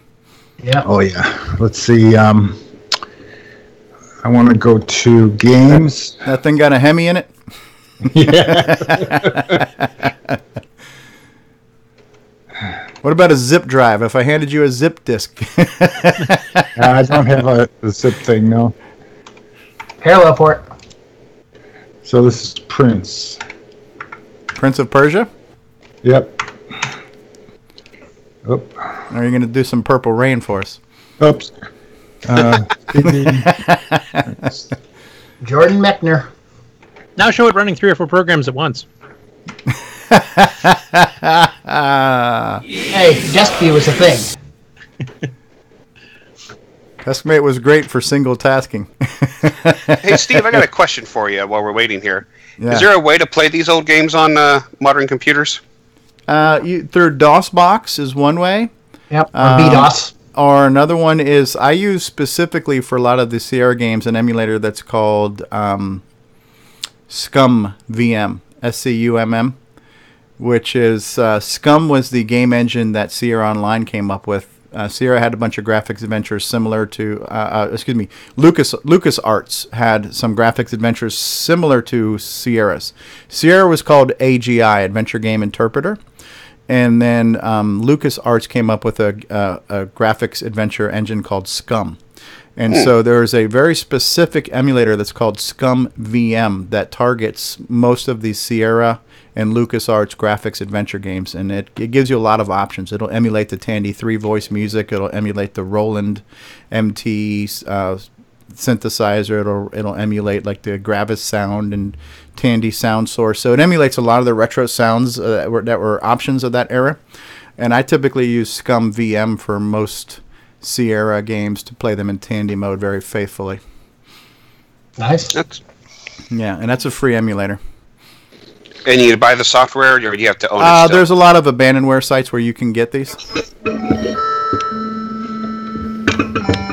Yeah, that looks really good. Must be the Tandy 16 color mode? Yeah, yeah, that's what I loved about I look at the Tandy 1000 as like the first gaming PC.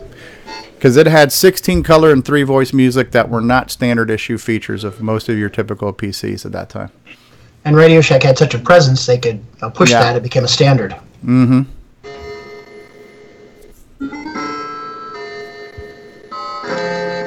Jafar.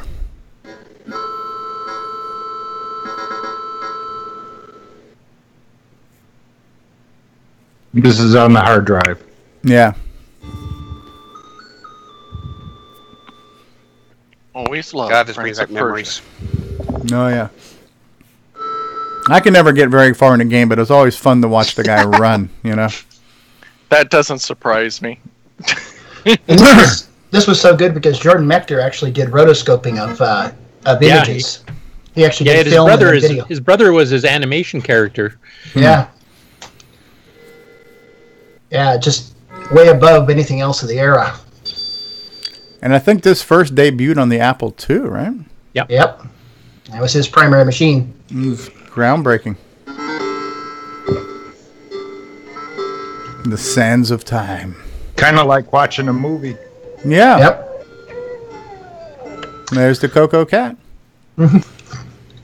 And of course, it's just a team of one, basically. Well, I guess his father did music too, so I think some of the music was done by his father. But yeah, a very small team, if anything. Yeah, I remember playing also Battle Chess too. It had a Tandy mode with 16 colors and slightly clearer sound. Mm-hmm. This is 1990. Yeah. Don't forget Railroad Tycoon. That's another good one. And I think One-on-One, didn't One-on-One have a Tandy 1000 mode with better colors and 3-voice music? Oh, look at this one. That's a beast of a machine there, huh? Yeah, this one is a TL2. TL. Yeah. Oh, TL. No two. I don't know. Let's see. How many friggin' machines do you have, Ron? Well, I have 2 other HXs that you didn't see. Wow. I seriously believe Ron has enough. If he dumped them on the market, it would depress prices everywhere. This one has Ron just might as well open up a Radio Shack at this point. Yeah, this has a 20 megabyte hard drive, but it's broke, and it isn't doing anything. Who needs more? Send it to David. He'll fix it. Yeah, who needs more than 20 megabytes anyways? Ed Serbinsky's got to go. Thanks for being here, Ed. Happy St. Patrick's Day to you. What game is this you're loading up here, Ron? It's called, hang on, I forgot. It's GB when I typed it in. Ganabuana? No. Ooh, looks. I see spaceships on the side here.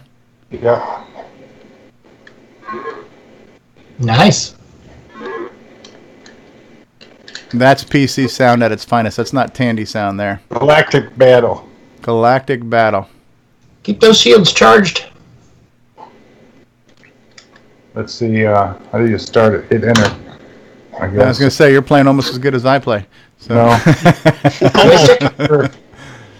Oh, that well, huh? I think it's on demo. Steve plays almost as good as the demo does. Anyway. And that's being nice. Oh, wait a minute. Copyright 1989 Soft Disk Inc. Soft Disk. Soft Disk is one of those that's an Apple company too, isn't it? I believe so, yeah. Originally known as Soft Tape. Yep. No, okay. I hear Prince of Persia in the background. Yeah, quite the Tandy collection there, Ronnie. Yep. Yeah, this is kind of fun. A little slow. Yeah. That was this was the machine I did my Cosmic Aliens game on too. It was like a Tandy 1000. 8088 4.77 megahertz. I bet you could overclock that with a bigger crystal. That's it, guys. Otherwise, it'd be too Stevie, boring. did it have a level 2 on it? What does that mean? He's saying that you couldn't get past level 1 to find out. Oh, I see. I got you. I thought you were about on the machine itself, like a hardware question. Okay. So Ron, out of all your computers, which one's your favorite one, other than the CoCo? Please. CoCo except for the CoCos. What's your favorite Tandy 1000? CoCos? Gosh. I love them all. I can't orphan any of them. Well, I believe a trip to Arizona is in order. We need to. We should have a Go Fest out here. We will. Ron's Fest. I'll bring my U-Haul.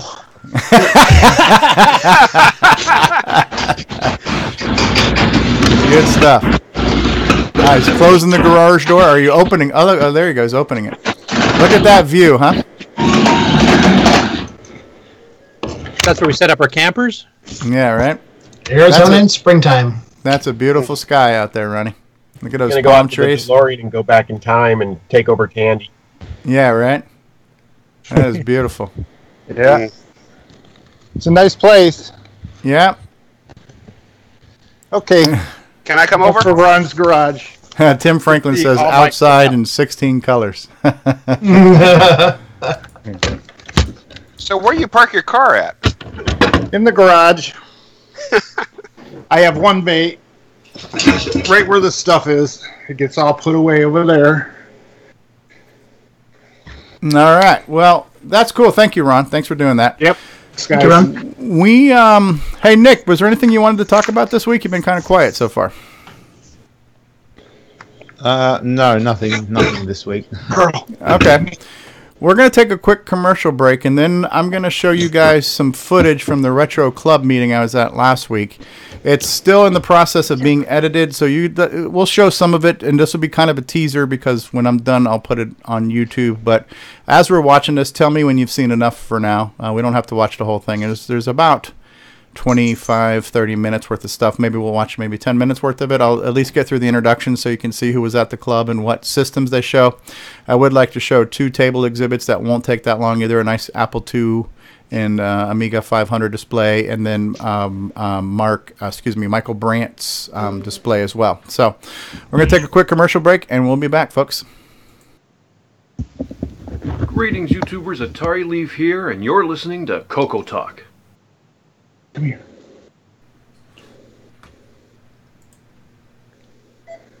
What's going on, guys? Stevie Stroh here, and I want to say thank you so much for being part of this adventure with us. It's been such a great experience in doing CoCoTALK every week, and the support we get is just amazing. And so the fact that you watch and listen is all the reward that we need. However, if you would like to become a patron of the show and offer some financial assistance towards the production and hosting costs of the show, we do have a Patreon site available for that, and you can reach that by going to our website at CoCoTALK.live and clicking on the Patreon link.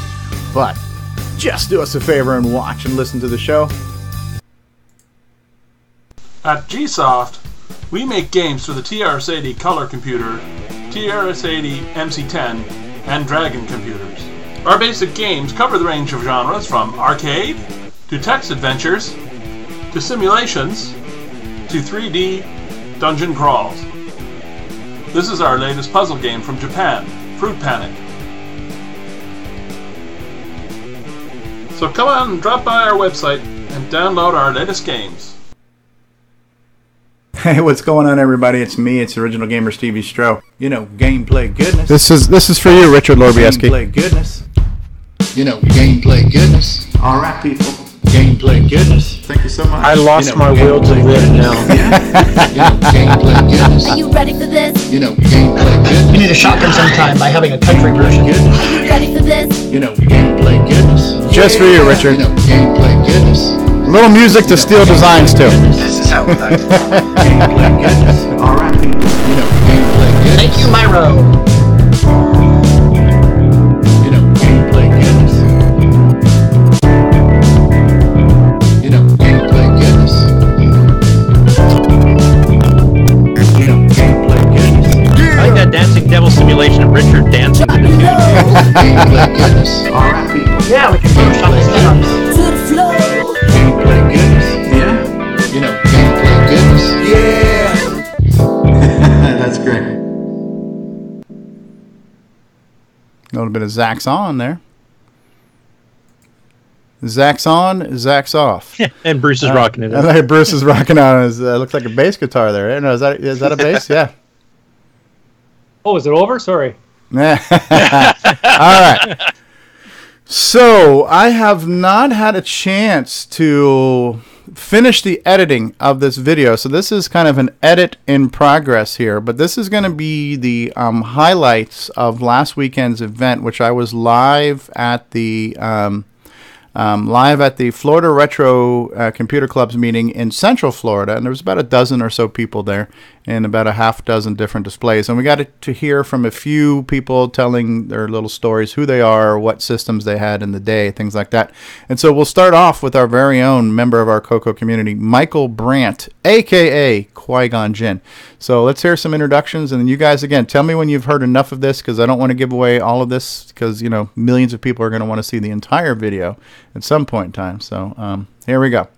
I'm Mike, and I'm from Leesburg, about an hour away, and I've been in the retro hobby for about a couple years now. About, I guess, 3 years collecting, and just found this group recently, so first time here. What systems did you use back in the day? CoCo 2, 64K with 1 disk drive and a DMP 110 printer. Okay. And what systems do you have in your collection now? Way too many to count. But mainly CoCo stuff. What is your favorite system? Still the CoCo 2 with 64K. And what is your dream system that you don't already have? Dream system. That's an interesting question there. Would be kind of neat to have some of those Brazilian clones. Cool. All right, so I can also pause this at any time. So if you guys have questions about this as we're doing it, let me know, and I'll just shout it out, and I can pause too. So that was Michael talking about his stuff, and we'll take a look at his table. So far, so good? Yep. Anybody falling asleep on me, or are we okay? Nope, what are we doing? Hey, what's the topic today? I'm taking a nap. Yeah, what's the topic today? All right, so we're going on to our next little show and or person, anyways, introduction here. Michael Brandt, thank you. No problem. All right, FBI, if you've been looking for him, he's here.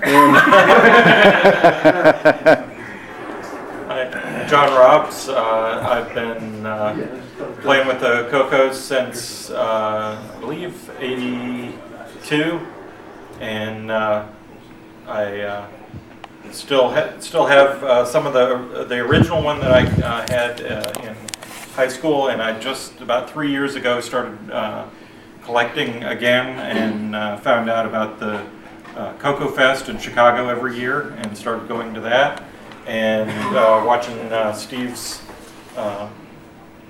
presentations every week, and he mentioned that he was coming up to my neighborhood. I'm right across the street here, so looking forward to getting to know some of you guys better. I brought a CoCo 3 with me today. Cool. And what else do you own now besides CoCos? I actually have, in addition to the CoCo 3, I've got a couple other 3s, 2s. I just got a very dirty 1 that I need to clean up. Okay.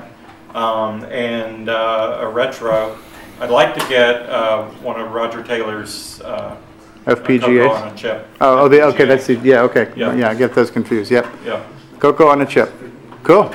But I had friends that were into the Apple and Atari and Commodores, but that was never my thing. I was a Radio Shack guy. What if you could have any dream system, what would that be?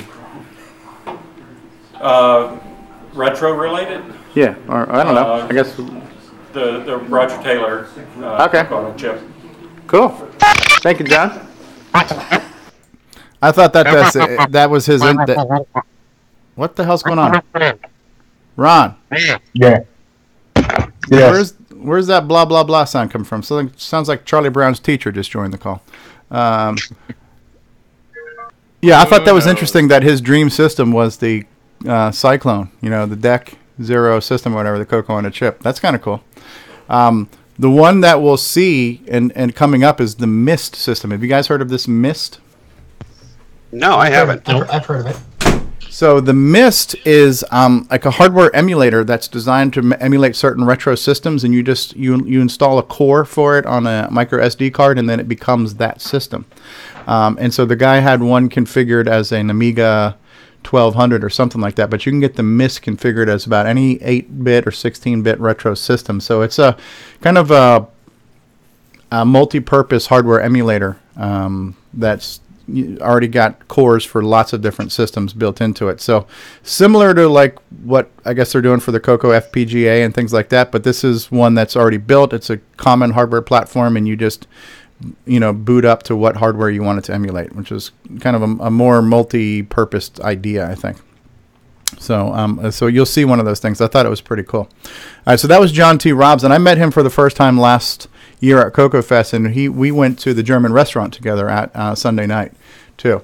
And it turns out he lives in Altamont Springs, where this event was. He was literally like 2 blocks away from where this thing was. So for him, it was nothing. For me, it was a 2-hour drive. So, but it's cool. It was cool. You guys good with this? You want to see a few more? Okay. Yeah. Go right ahead. Yes. We're gonna keep going.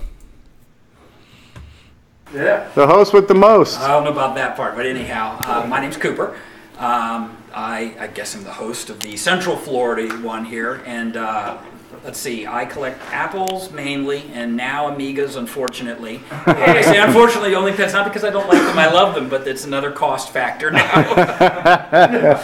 So I brought with me an Apple and an Amiga today, and well, I guess we'll show those in a bit. You want to go with your questions? So you right now, what you were originally an Apple guy? That's what you started with? Correct. Okay, and now you own Apples and Amigas? Correct. And what's your dream system that you don't have now? Oh. What's the unicorn that you? No, I own it. You own it? Okay. Lucky you. Which one is that? Any one of the ones I own, because they're all so highly customized that they are my system. Yeah.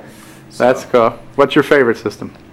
Still probably the Apple, only because of the customization. Yeah. Which Apple? The 2E Platinum. Platinum. Platinum. Cool. Gotta have that Platinum. Now, do you own any Tandy products? Only the tiny little handheld one. What was it? The 100 or whatever it was called. Okay, which was basically a calculator. It was a glorified calculator that I could program in BASIC. Yeah. So that was Okay, that's cool. So, all right, who's next? We won't hold that against you. All right, so the system that he had that I thought was pretty cool, he has an Apple IIe Platinum. And you know how the Apple's got the case where you can put the monitor on top of the case? Well, he had his case where he actually had a clear cutout window in it, and you could see the expansion bus. And he had cards in there with lights and stuff like that, LED lights and stuff. There's a card you can get for the Apple II where you can change the speed of the CPU up to like 16 megahertz too. Goes to 20 now. Yeah, and he had a custom LED on the front panel of his Apple where you could see what megahertz the CPU was running in. He had a dial that was, and he kind of tooled and drembled all these in, so it looked like they were part of the molded case. And you could see, as he turned the dial, you could see the speed of the CPU go up. He could turn those things on and off. So a lot of those options that CPU speed up board, accelerator board did, he created buttons and LEDs and dials for. They're kind of like seamlessly integrated to the case. He had a clear top where you could see all the LED light show going on inside the case. So, I mean, when he talks about having this, how customized this Apple IIe Platinum system was, it was a beauty to behold. So it was really cool to see. So I just thought I would say that as we go on. And this guy here is our Apple II GS guy. My name's Scott. Hey, Scott. I guess it's a support group for all of us that collectively just talking about that. My favorite system is the Apple II GS. I grew up with it. That was the first system I had. Nice. And got into recollecting it. Unfortunately, it was sold in a garage sale. But my parents, about 15 years ago, and I've always regretted it ever since. I don't know, got back into it about a year and a half, 2 years ago, picked up more 2GS systems than I care to admit or want to admit on that, but still my favorite system. Kind of interested in the other systems. I've been very closed minded on purpose, not to try to get another addiction to. But in the Apple world, I've got 2 Apple IIes, a couple 2Cs, and of course more 2GSs than I'm going to say on video. And you like it? Yeah, love it. Yeah. In fact, I didn't even bring the system today, but I knew I was going to pick one up that I purchased from a member in the group, so taking another one home to round out the collection. For somebody like me, I don't own anything Apple. Yeah. I have limited space. If I was going to get one Apple product. And this is the perfect lead into that, because that's why the 2GS to me is one of my favorite systems. It's 16-bit. Okay. It's pretty much backwards compatible with all Apple II systems, software. And of course, you still have the expandability of all the slots and everything, all the fun things you can do to it. If you're familiar with the CFFA 3000 card, it actually runs the best in an Apple II GS just because of the menu options and things you can do with it. So I'm pretty much a 2GS homer. How can you still get these? Are these fairly common, fairly obtainable? You know what's funny is I'm glad I decided to finally pull the trigger when I did. Okay. Because in the last, I'd say 2 years, the prices of them have started to really skyrocket. So if you were thinking about getting one, I probably would say to do it now. In the last 6 months, a keyboard for a 2GS, the original keyboard, has gone from about $20 to now they're selling for over $100. Wow. What's an average eBay listing go from on a working GS system? For a complete system with the monitor, the problem is shipping kills you, but it's probably about $500. Wow. For everything. Now, if you're talking about just the CPU, you're probably picking one up, the CPU itself, for about $100. That's reasonable. $150 for a good That's reasonable. System. Yeah. That's reasonable. That's of cool. course the add-ons, additional memory and whatever else you can do to it. But for just the base CPU, good working model, probably about $100. Okay, cool. Thanks. And you're gonna be nothing to demo today on that though. No, other than that, this is just one of the reason I wanted this one is this is one of the first 10,000 made. Okay. And so it's actually it's got Waz's signature on. Silk screened on the front. And that's cool. One of the ones I wanted for my little shrine of fame. Okay. So Mark Overholser, our resident Apple II guy. Anything you want to throw in on what we need to know about Apple stuff? Sure. Jumping back to Cooper's, he's heavily modified his Platinum IIe. It's got the CFFA 3000, which is the CoCo SDC, basically for the Apple II. Does floppy and hard drives imaging stuff. It's completely solid state memory. He's got the overclocked chip from Bulgaria in it with the adjustable speed, now up to 20 megahertz. I think it's got VGA card in there too, if I remember. The last guy, I don't recognize his name, but the 2GS, a lot more like the 6809, but still not quite as good. Better graphics, of course. It's got Sonic sound chip in it, which is really stellar. Yeah. So, any hardware that's built in there from the beginning is utilized. Although most of the games for the Apple II still don't use it, so 6 one, half dozen the other. Let's see, anything else? Yeah, he's got a CFFA 3000 also. So, anyway, if you're really interested, Stevie, I do have a few Apple IIes and that I could spare, and maybe a 2GS, but I have to put it together. So, and keep it a reasonable price for you. Right. So, is it safe to say that the 2GS is kind of like the CoCo 3? The best of the Apple you can get, pretty much. Yeah, there's a few things that don't work on it just because of the way it's set up. It's a completely different level. I mean, it basically is two computers. It actually has the 2GS part, and then it actually has a part that emulates the Apple IIe, Apple IIc, which is 128K. It's got like two different systems in it.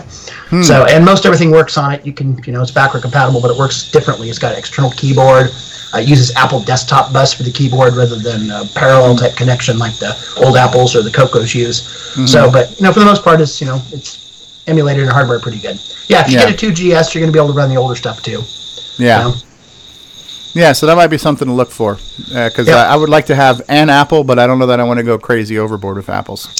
Yeah, the tricky thing is the RGB monitors are really hard to get. I do have one that was given to me, but they're, you're better off getting like the VGA option and going with a newer monitor. But still, kind of cool. Yeah, very cool. Very, very cool. All right, so we'll go on, and we're going to hear from this next guy. This guy has a really interesting collection that he'll talk about. We only saw one of his computers on display, which was an Atari 800, original Atari 800, but he's actually creating a retro computer museum that he's working on. Okay, my name's Jeff Ney. I'm from Palm Coast. I'm a vintage computer collector. I have the Apple II original, the Commodore 64 or Commodore PET, the original TRS-80, the Atari 800, the 400, the IBM 5150. Basically, I'm going to start my own museum. Okay, literally. I'm going to be focusing on game systems because unless you're, computer crazy people like the people around here, my 30-year-old nephew's not going to want to, do anything with that. But if you start with game systems from the Odyssey to Atari Pong to every system down to virtual reality, then everybody will be attracted to it. Right. Of course, I'm again more into the computers. You just check it out at www.theageofgaming.com. Theageofgaming.com. Right. And there's a video there, and you can see all the systems. That I have. And what is your favorite? What's my dream? Or what's your favorite system of the systems you have? Right now that I have the Apple IIs, the original Apple IIs. Okay. And what do you not? What would be the crown jewel of your museum? That would be an Altair 8800. Okay. Cool. Very cool. And so this is a physical museum people can come visit, or is it going to be more? I'm getting ready to start it in Palm Coast. I want to get it all set up, and then after a year I can start getting grants. Okay. Then I want to move it to St. Augustine where they have a lot of tourists, a lot of new people coming. Okay. But the rent there is like $4,000 a month for a small place. Okay. So I want to get it right first, then move it over there. Right. Okay. Cool. Thank you. I'm Chris Shilladay. I'm from St. Augustine, Florida. And I brought a TI-99-4 beige today. You got to clarify that it's the beige model. Which came first? Which came first? Was beige newer or later? The silver, the aluminum style metal case. So I'd have to say my dream system would be the TI-99-8. Okay. Which is pretty much unheard of. I think a few people have some of them. Or a Geneve. I'd like to have a Geneve. So I brought the TI with a nano PEB hooked up and final ROM, and I'm working on getting a final ROM. So. Okay. And these are things I'm not familiar with yet, but I want to become. When I get ready to, I'll start picking your brain on that to learn more about that system. I just bought a CoCo 3, so I'm going to be picking your brain. Okay. So, and I've been sneaking into the Skype sessions with you guys, asking all these questions. That you've got, what do you have, a Model 4 too, or something like that? Yeah, I'm a big TRS-80. Okay. We'll call business computer. I guess they weren't technically all business computers, but Model 3, Model 4, 4P, 4D. And I was this close to picking up a 6000 today. Model 16. And wow. His price was he wasn't coming off. I used to have one of those. I wish I'd kept it. I was this close, and he wasn't coming off $1,500. So. Do you listen to the Trash Talkers podcast? I don't. Okay, they got a podcast. Peter Satinsky and Ian Maverick and Peter Bartlett. They've got a podcast. TRS-80 Trash Talkers. I've seen one. I haven't seen it live, but I've seen a. But it's just a podcast. You just listen to it. Yep.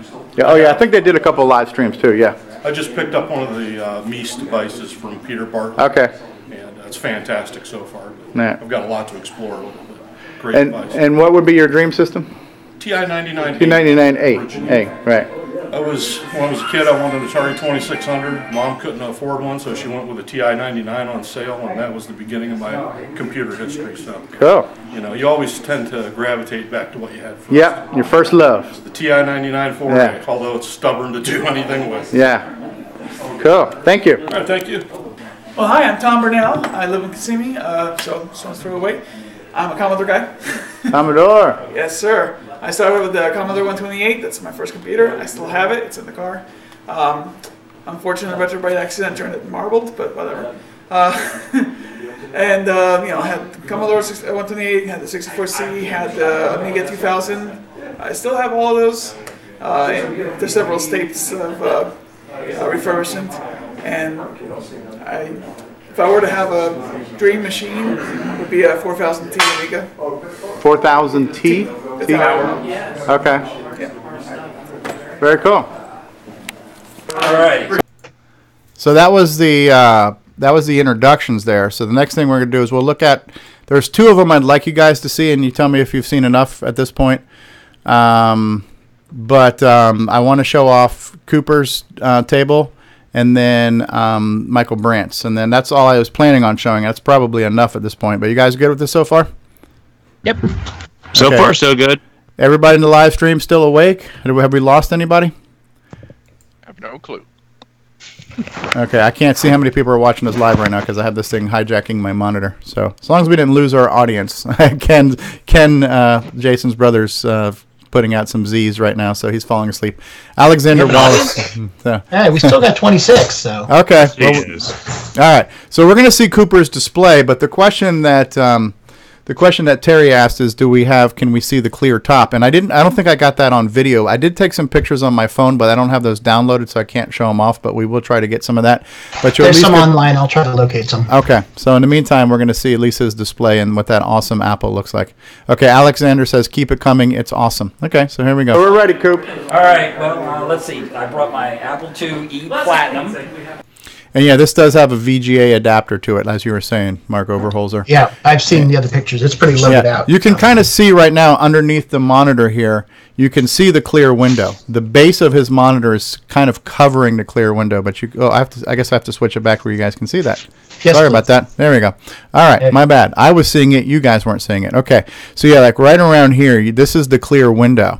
This is the LED that shows you the speed right here of what the CPU is running at, and there was a couple of buttons here that I'm not sure if they're toggle switches, and there's like a... Therefore, the CFFA 3000 lets you switch the floppy drives. You basically can, if you have like a multi-disc game, you can push the button to cycle to the next disc. Gotcha. Kind of like what we do in our CoCo SDC, huh? Yep, exactly. And then I think he's got a toggle switch that either kills the overdrive on, so he can like turn off the overdrive with one click, and then he's got a dial where he can actually dial the speed of the CPU on it too.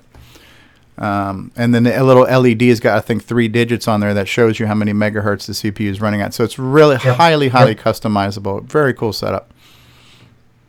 This particular one is, in my view, highly modified. You asked me about my dream machine. This would be close to one of them. Basically, I completely modded it with a clear top. The accelerator controls on the front. The CFFA controls are on the front. Some readouts for the power supply and so forth inside. So you'll see at the moment it's running. You get a little peak there. At its normal rate, and if we go to max rate, you get. Wow! Look how fast Choplifter's going. So that's 16 megahertz. 16 megahertz. And then back to the normal 1. So. Wow. And then the disc controller that's in this will control both the 3.5 and 5 1/4. Okay. The next up is the Amiga. Well, this is a MIST. This is an FPGA emulator. It's not the real hardware, but it emulates a Amiga 1200 perfectly, right down to saving disk, formatting disk, the whole 9 yards. The beauty is it's this tiny box is the whole thing. Wireless mouse and keyboard, but you can use a real joystick or a real mouse. It has MIDI ports on the side if you want to use the MIDI functions, and I just have a set of cheap little speakers connected. VGA output, which is also nice because you don't have to do with any conversions. All right. Last one I brought is my Amiga 600. Basically, it's a stock to look at, but it does have an accelerator board, booting from a compact flash, max memory of 128 megabytes. That's right, wow. 128 megabytes. Even on an Amiga, huh? Yeah, on an Amiga, yep, wow. which is max for that one. Wow. And, this is a UK model. It is technically PAL, but being that you're outputting to VGA through an in-division scan doubler, it doesn't really matter that it's the PAL. So that's what I brought today. That's cool. All right. All right, Mike, you're up. Cloud 10, do you want to show off your collection here? Well, I brought my CoCo 2, which has the VGA modification that was Brendan Donaghy and Ed Snyder's contraption that they recently released at Tandy Assembly. So it gives a nice clear picture on your CoCo here. This is showing far fall to kind of give you an idea of what it looks like clear and whatnot. So I brought my multi-pack with me and Dragon MMC to kind of show people what this can do and loading CAS files, and it's a great add-on for your CoCo 2, CoCo 1, or your Dragon. Next to this over here, I have displaying on the screen the CoCo 3 FPGA, just to kind of show people what that can do as well. And then also on this screen I had sharing it was the Yamaha CX-7M.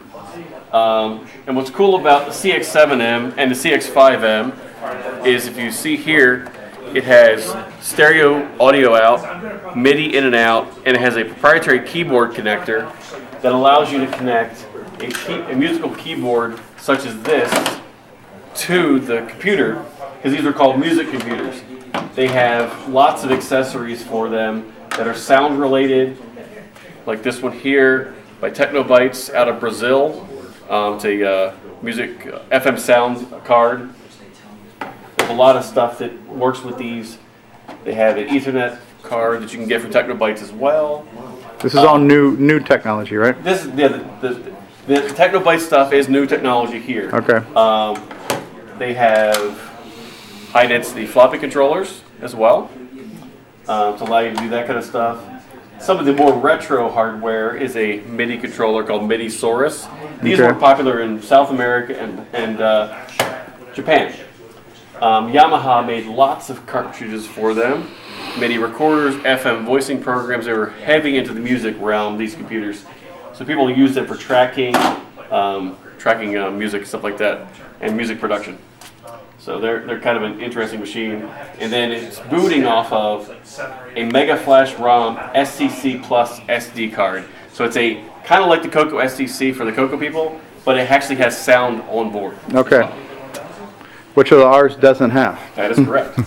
Well, we've talked about it. And we'll leave it at that. That's a shout out to Nick Marentes. I guess I should show off my setup, huh? You want to?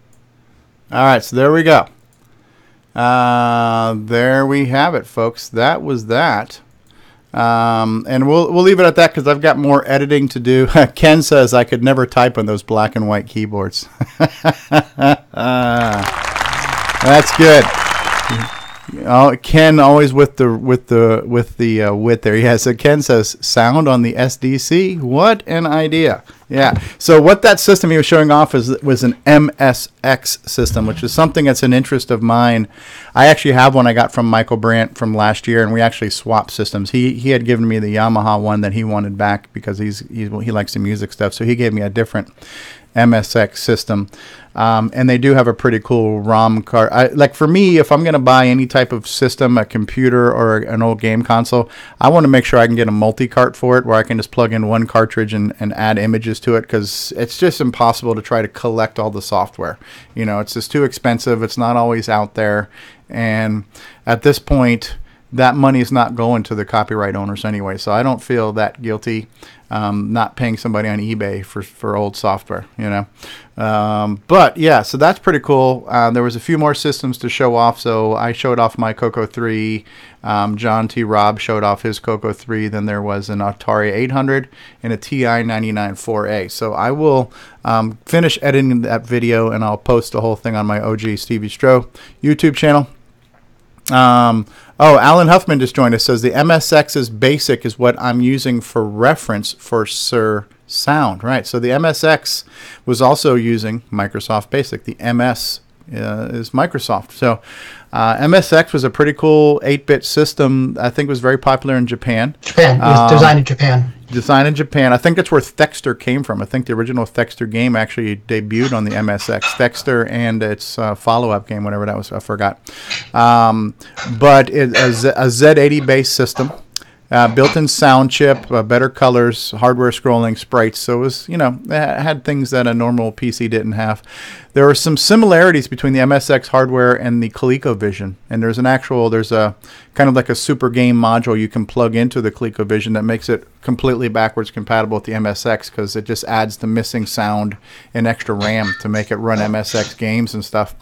And a lot of cool games for the MSX, and I have one. I can't wait to play with it at some point in time. It was a neat system. Ken wanted to know how fast did the Yamaha go? How fast did the depends on how many CCs. There were different models there. So I posted a link to Cooper's stuff on Atari Age, so it's back in the chat on okay, YouTube. So I'll try to open that up, and we'll pull that up on full screen. So so here's Cooper's listing on Atari Age. And here's some images. So here's his Apple power supply. Sorry. Oops, you have to be logged in. Scroll down and see if it'll come up. See if it's in line. Oh, there we go. Here's one. So this is the back of the Apple. Here's where he's got Ethernet and VGA. Yep. Yeah, I guess there's other photos up at the top. You have to be logged in, unfortunately, to see them. Okay, I don't know that I have an account there just yet. So. Okay. Well, we'll hopefully we'll have more time to do that in the future. And so what I thought was kind of interesting was, this Florida Retro Club that I've recently become a member of. I went to the South Florida meeting, which was about an hour and a half south of me. There was about a dozen people there with a variety of systems. Then I went to the Central Florida meeting. It's about 2 hours north of me, so I'm technically in the middle. There's about a dozen people there, so that's already about 24 people in Florida with a variety of retro systems and experiences and interest.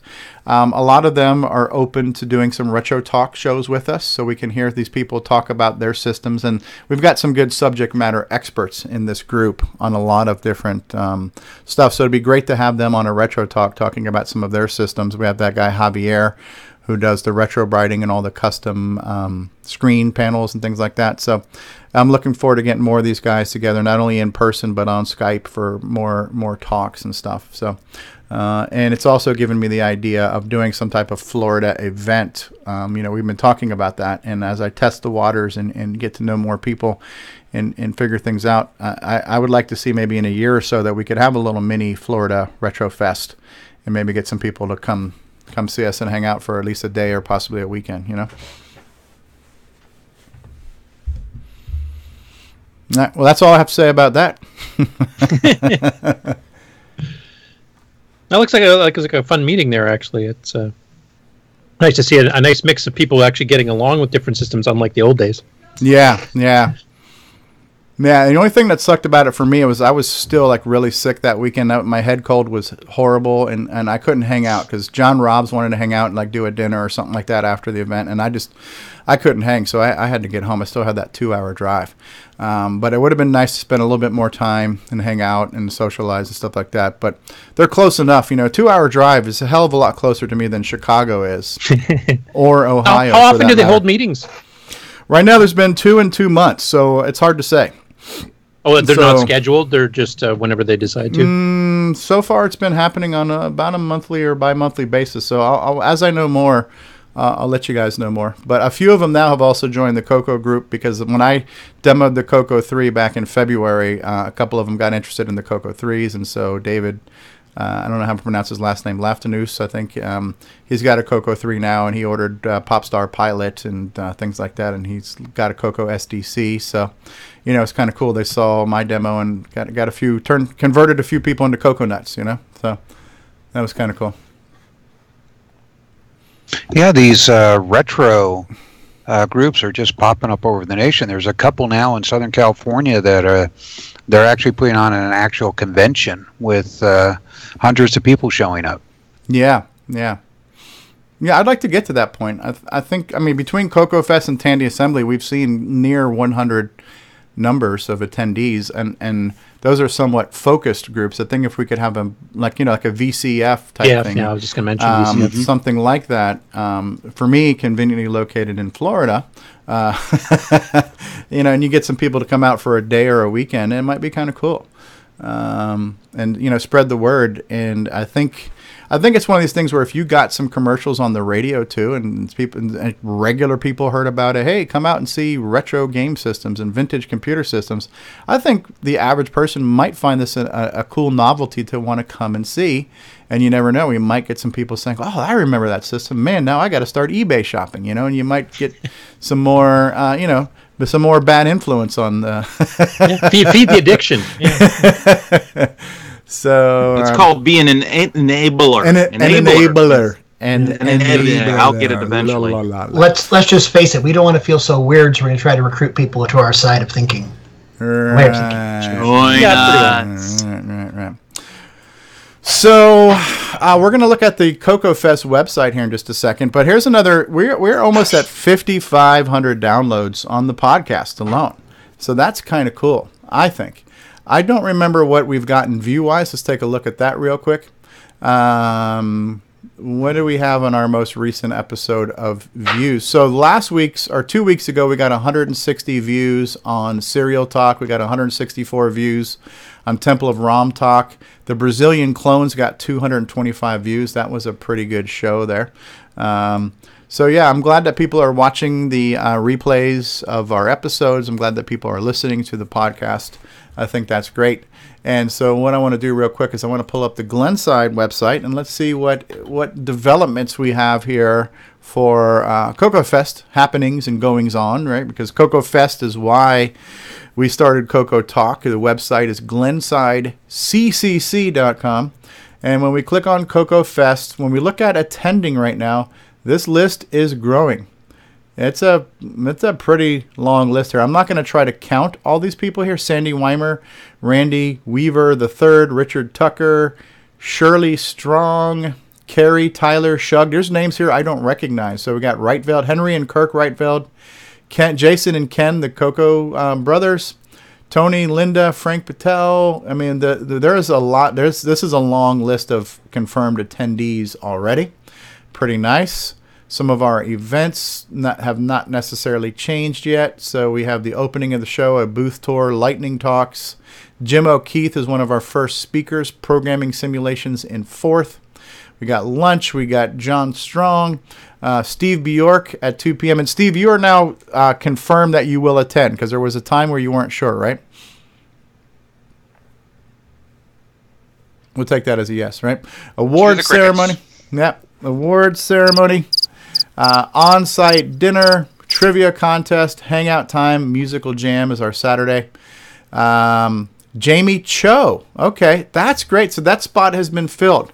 I don't know if you guys have been following Jamie Cho. He's every now and then he shows up with a new stuff in Facebook where he's done some card games and a few things like that. He does a lot of stuff in CMOC. He's been mentioned on the CoCo Crew podcast many times because he kind of just shows up and throws us with some wow factor for a little while, and then we don't hear from him for a little while. So Jamie Cho will be there. Never met Jamie. I'm assuming it's a guy. And then that'll be kind of cool. CoCo Crew podcast live, and then a Sunday auction. So that's what's going on there. Don't forget to touch the heron. And then as far as our exhibitor lineup so far, so we have podcast and media. So the CoCoTALK, this is going to be interesting, right? So last year, CoCoTALK wasn't, Jason, we can't hear you if you're talking. I don't know if you're talking or not. Okay. So last year, CoCoTALK was barely a thing, right? CoCoTALK was a random, spontaneous thing we did for a couple of weeks leading up to CoCoFest. It is now, much. Yeah, right. But a year later now, and a lot of us who meet every week on Skype, we're going to be together in the same place for a weekend. So it'll be really cool to get the CoCoTALK crew together in person. We got to do some like photo shoots and, let's take some group photos and so we'll do some impromptu CoCo talking sometime. We're not scheduled to talk during this stuff, but we're there for a weekend. So I'm really looking forward to us all being together, especially David Ladd. So that's going to be cool. Not necessarily. Yeah, I'm not necessarily looking forward to seeing what kind of crap that Boyson Technologies is going to bring in. But Brian Shu being the music man. If you want real hardware, Cloud9 for the win. CoCo VGA, Brendan Donahue is going to be here. Color Computer Store, I believe that's Carlos Camacho. Bruce Moore will be here. Fusix with Brett Gordon and Hawksoft, Chris Hawks, John Mark Mobley, John W. Linville. Our good friend William Astle, who has not only brought us the reverse engineering of Dungeons of Daggerth, but has also given Rick Adams back Temple and Rom. So some guy named Mark D. Overholser will be there. Mike Rowan, Myro, Neil Blanchard, Nitrous 9, Ease of Use. Anybody heard of this project? The Ease of Use project. Actually, I would like to make a plug for Ron Delvaux, who designed our banner. Grant's ordering it, and it looks pretty good. Hey, cool. All right, Retro Innovations. Richard Chrislip, Henry Reitveld, and Reitveld. Now, he did this before. He did this at Tandy Assembly. So what Henry Reitveld basically did was had a high score contest. Whoever won the contest, he gave away the CoCo to. That's pretty awesome, if you ask me. And he's doing the same thing. He's going to give away a CoCo, a game, and a joystick to a person with the highest score, which probably means it won't be me. Alan Huffman of Sub-Etha Software will be there as well. So that's what CoCoFest is looking like so far. So Ken is asking, have they told you how to buy dinner? They never responded to my email. Yeah, basically the same guy, if you emailed or PayPal'd for your, whoever you PayPal to, which I think is Brian Goers, that's the same guy you can PayPal $20 to. For the on-site dinner. But yeah, if they haven't responded to your email, shame on them. All right, so I've taken care of it for him. So okay, so Ken, little brother Jason says he's got big brother taken care of there. So you're welcome. I've already made the arrangements. Already made the arrangements. It's taken care of. Cool. Yeah, and Ken has been doing assembly programming. Ken, just taking the world by storm. That Ken. So and he's going to have some real hardware here very soon. Oh. In about the next week or so. That's cool. All right. And little brother has him covered again. Yeah. All right. Well, I think we've done 2 hours here. What do we got here? Nitrous 9 Ease of Use project. Here we go, Ron Delvaux. Look at that. Yep. Nitrous. That's it. I designed for it. Okay, so you're going to have that printed up as a banner at your table, huh? Yep. Nice. Thank you, Ron Delvaux. Yeah, you see it's world national based now. Yeah. Not just the American flag and the little Maple Leaf thing. Yeah. That's an international project now. There's people from all over in like Europe and Australia and stuff all contributing to it. So yeah. Jim Brain just chimes in. It says, "Is the show mercifully over yet?" No, it's mercilessly still running. Yes, we will do a mercy kill here in just a minute here. So we're going to euthanize this is the thing director's cut. No, but it's been a good show. We didn't cover any news, and that's okay. Next week we can always cover news next week.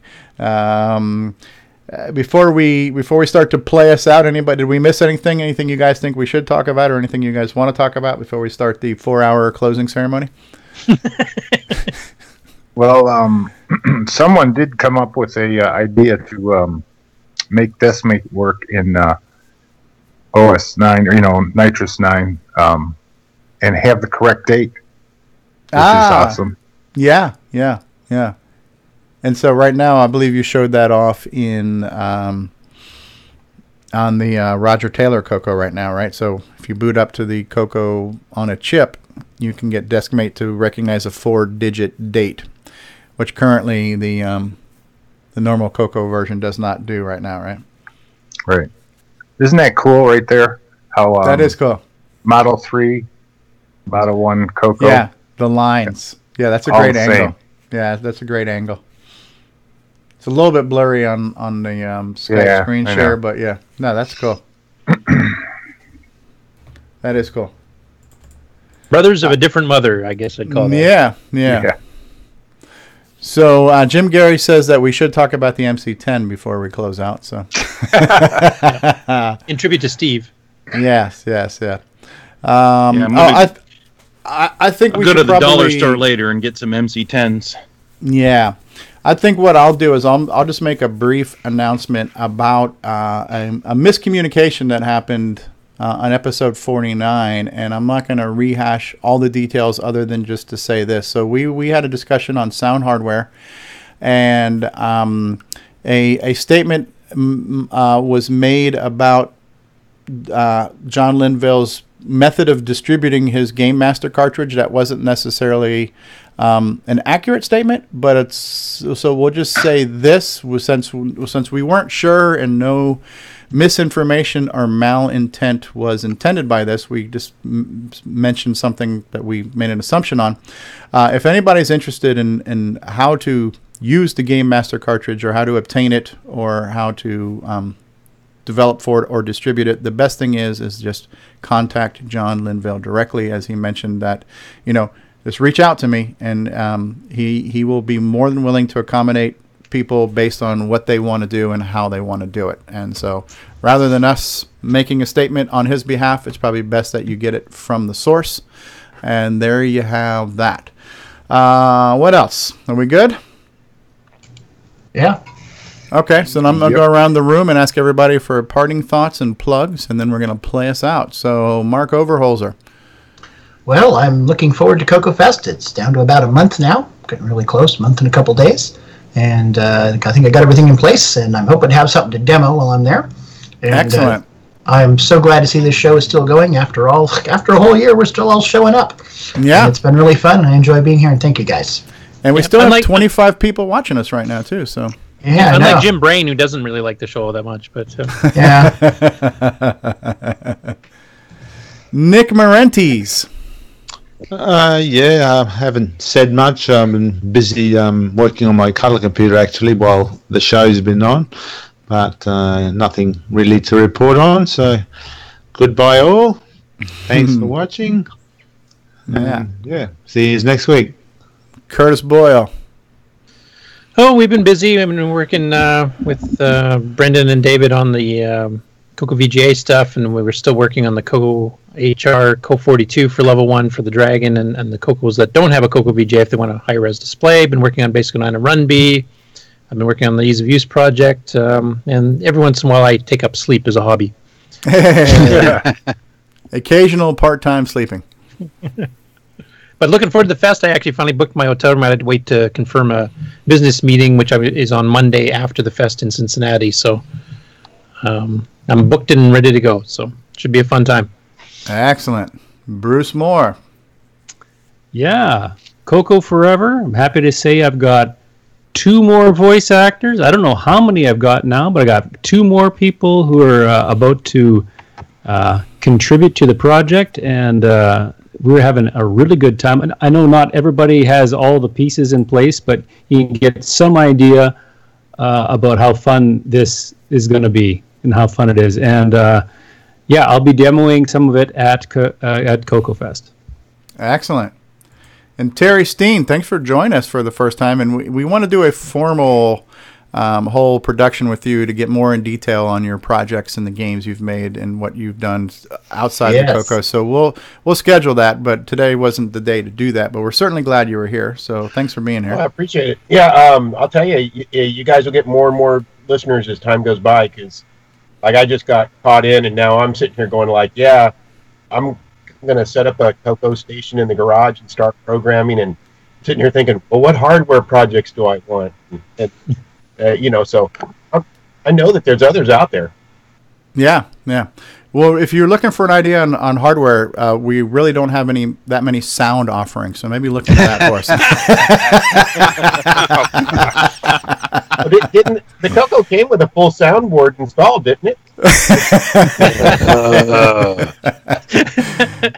And somebody just snuck in like a ninja. Alan Huffman, what's going on, dude? Sorry, I missed the show. I mistimed it. I thought you guys would be done by now. Yeah, well, Jim Brain's been preying on us. This is Jim Brain's favorite part of the show, and we wrap things up. So that's why we keep making the ending longer and longer, just to tick them off. Yeah. So you are confirmed for CoCo Fest, correct, Alan? That is correct. Definitely looking forward to that for Shizzle. Anything you want to update us on? Any plugs, parting thoughts, anything like that? Yeah, I got a manager at a nearby Dollar General that's now ordering a bunch of cases of Jolt Cola for me, so I'll have some to bring to the fest. Oh, good. I'll buy some off you there. You got a supplier. Yeah. That's awesome. Ron Delvaux with your green keyboard there. Looking quite nuclear. Yeah, that's my Cocoa Pie. That is neat. Look at that. You've got a green keyboard in a... Look at that. Yeah. It's a Bluetooth. Okay. $3.99 at Goodwill. Oh. It just happens to be Cocoa Green, and so you have that. You're almost as cheap as Tandy was back in the day. Yeah. So did you put your Cocoa Pie inside that empty Cocoa shell there? Yes, I did. So you have the keyboard sitting on top. The Cocoa's there. Now you're running a fan in there. Ease of use. It gets warm. Yeah. And I got a fan, but it's too big, so I got to get a small fan. Yeah, that is pretty cool. A Cocoa Pie inside a Cocoa shell. Yep. What do they think of next? CoCoMan, Jason, parting thoughts, words of wisdom. Oh, words of wisdom, parting thoughts. You've come to the wrong place for those words of wisdom. Well, as always, CoCoMan.org, and I should have some RGB SCART cables project to talk about sometime in the near future. A more well-produced product, better than that Boyson Tech crap, right? So, just different, just a different feature. Just trying to stir it up. You know how we are. No comment. We're going to stir the pot because we haven't pissed anybody off this week yet. So the show's still not done. Steve Bjork. Well, as always, I try to get onto Discord, and we do our vocal chats and like that. But somebody on Discord asked me a question, or asked the group a question about making random numbers, and that prompted me to do something I hadn't done in probably decades. Actually write some 6809 code. Huh. I'm going to have to do a lot more. I really enjoy it. What did you do? Wrote a random number generator, like I said. Yeah, but in 6809. Mm-hmm. I just put the Discord chat link in the live YouTube chat. That's cool. Can you optimize that for 6309? Can it do pseudo random numbers also? Mm-hmm. David Ladd. Sound option to that also. Sound option. Yeah, that's a great design, but I'm not interested in it unless you add some blinking lights and a sound chip. So, David Ladd. Oh, let's see here. I hope to see everyone at CoCo Fest, and I hope everyone has a good week, and I'll see you on Discord. Hey now. There you go. Sounds like a warning. Yeah. He's in there until midnight, 2 a.m.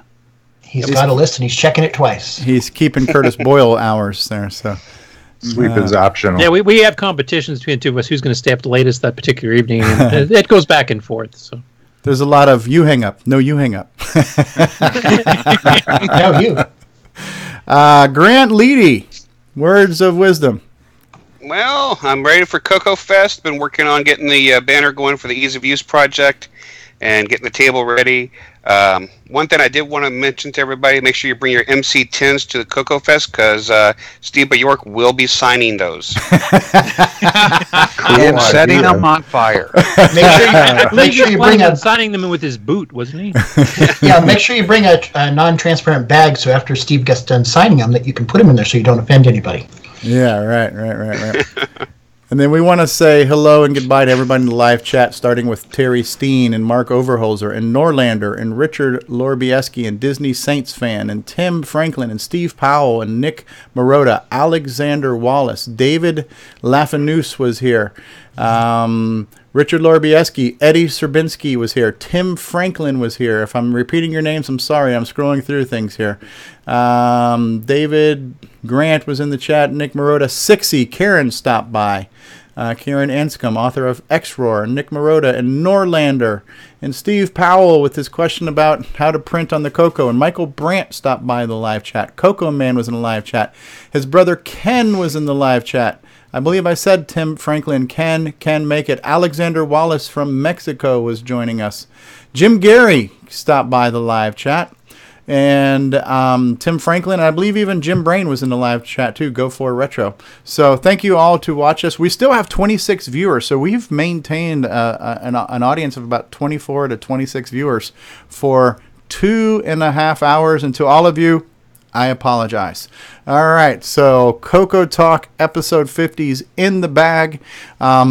We may or may not do a spontaneous CoCoTALK After Dark tonight. It really depends on what we decide later on. It's always spontaneous. If you want to see CoCoTALK After Dark, that will be on the CoCoTALK Facebook group, so make sure you find us on Facebook, links on CoCoTalk.live.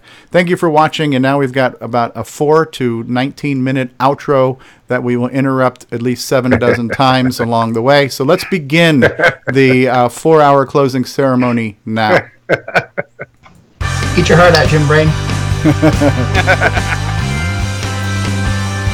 Thank you for watching CoCoTALK, the world's leading live talk show featuring the Tandy Color computer. For all things CoCoTALK, visit us on the web at CoCoTalk.live. We'd love to hear from you. Send feedback, suggestions, even segments via email to CoCoTalk@CoCoTalk.live. If you love the color computer like we do, then visit I'mACoconut.com for all your color computer needs.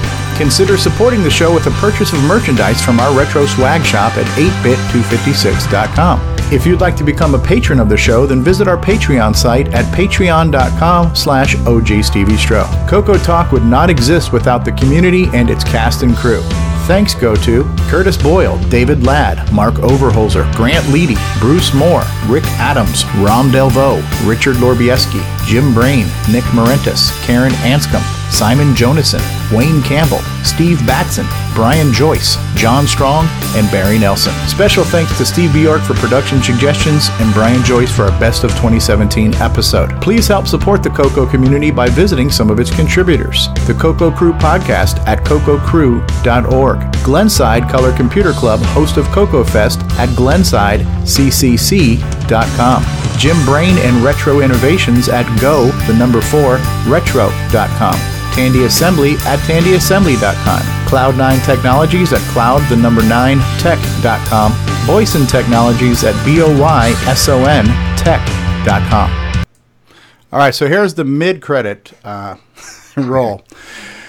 I also want to say I saw the Tomb Raider movie last night, so I'm not sure if anybody was interested in seeing that and or not. So I without giving any spoilers, I would say I would give it 3 out of 4 stars. I liked it, but I didn't love it. David Ladd, you are my spiritual inspiration. I would be nothing without you. And I'd like to thank the Academy and especially Jim Brain. And especially Jim Brain, yes. And all the little people that made it possible. Little people. All the little people you've stepped on your way up. Yes. And Nick Rhoda says, this is why I never run out of the parking lot in case the bonus credit stuff comes in. So, yeah. I'd like to thank... no jet ski for Steve. All right, so we're going to continue with these credits here. Thank you, guys. We'll only interrupt about 6 more times. How about some rap music?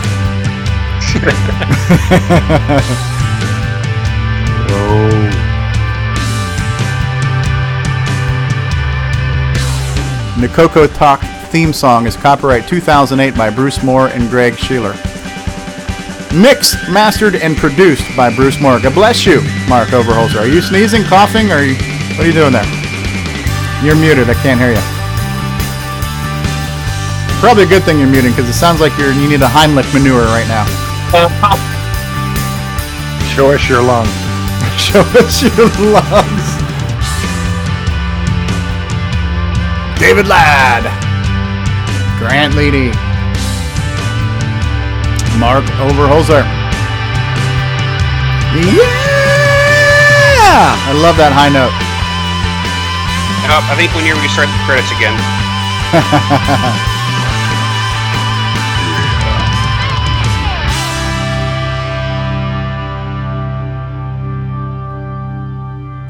Where's the rewind button?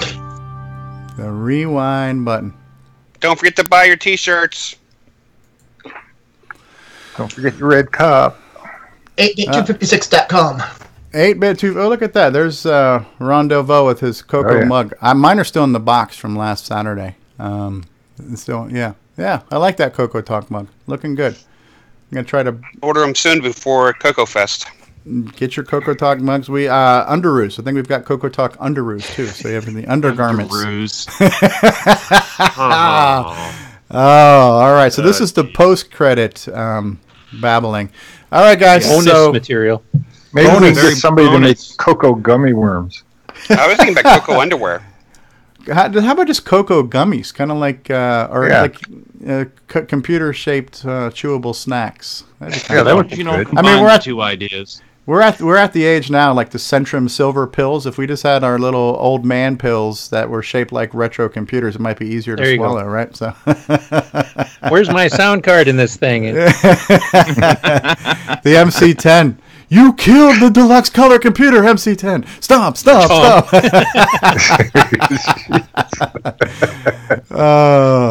Notice that Alan's hanging around for less and less show now. He's already gone. I was going to ask you, Steve, how did the retro pinball and video game convention go? Oh, it was great. They had over 750 pinball machines and about as many video game units. Wow.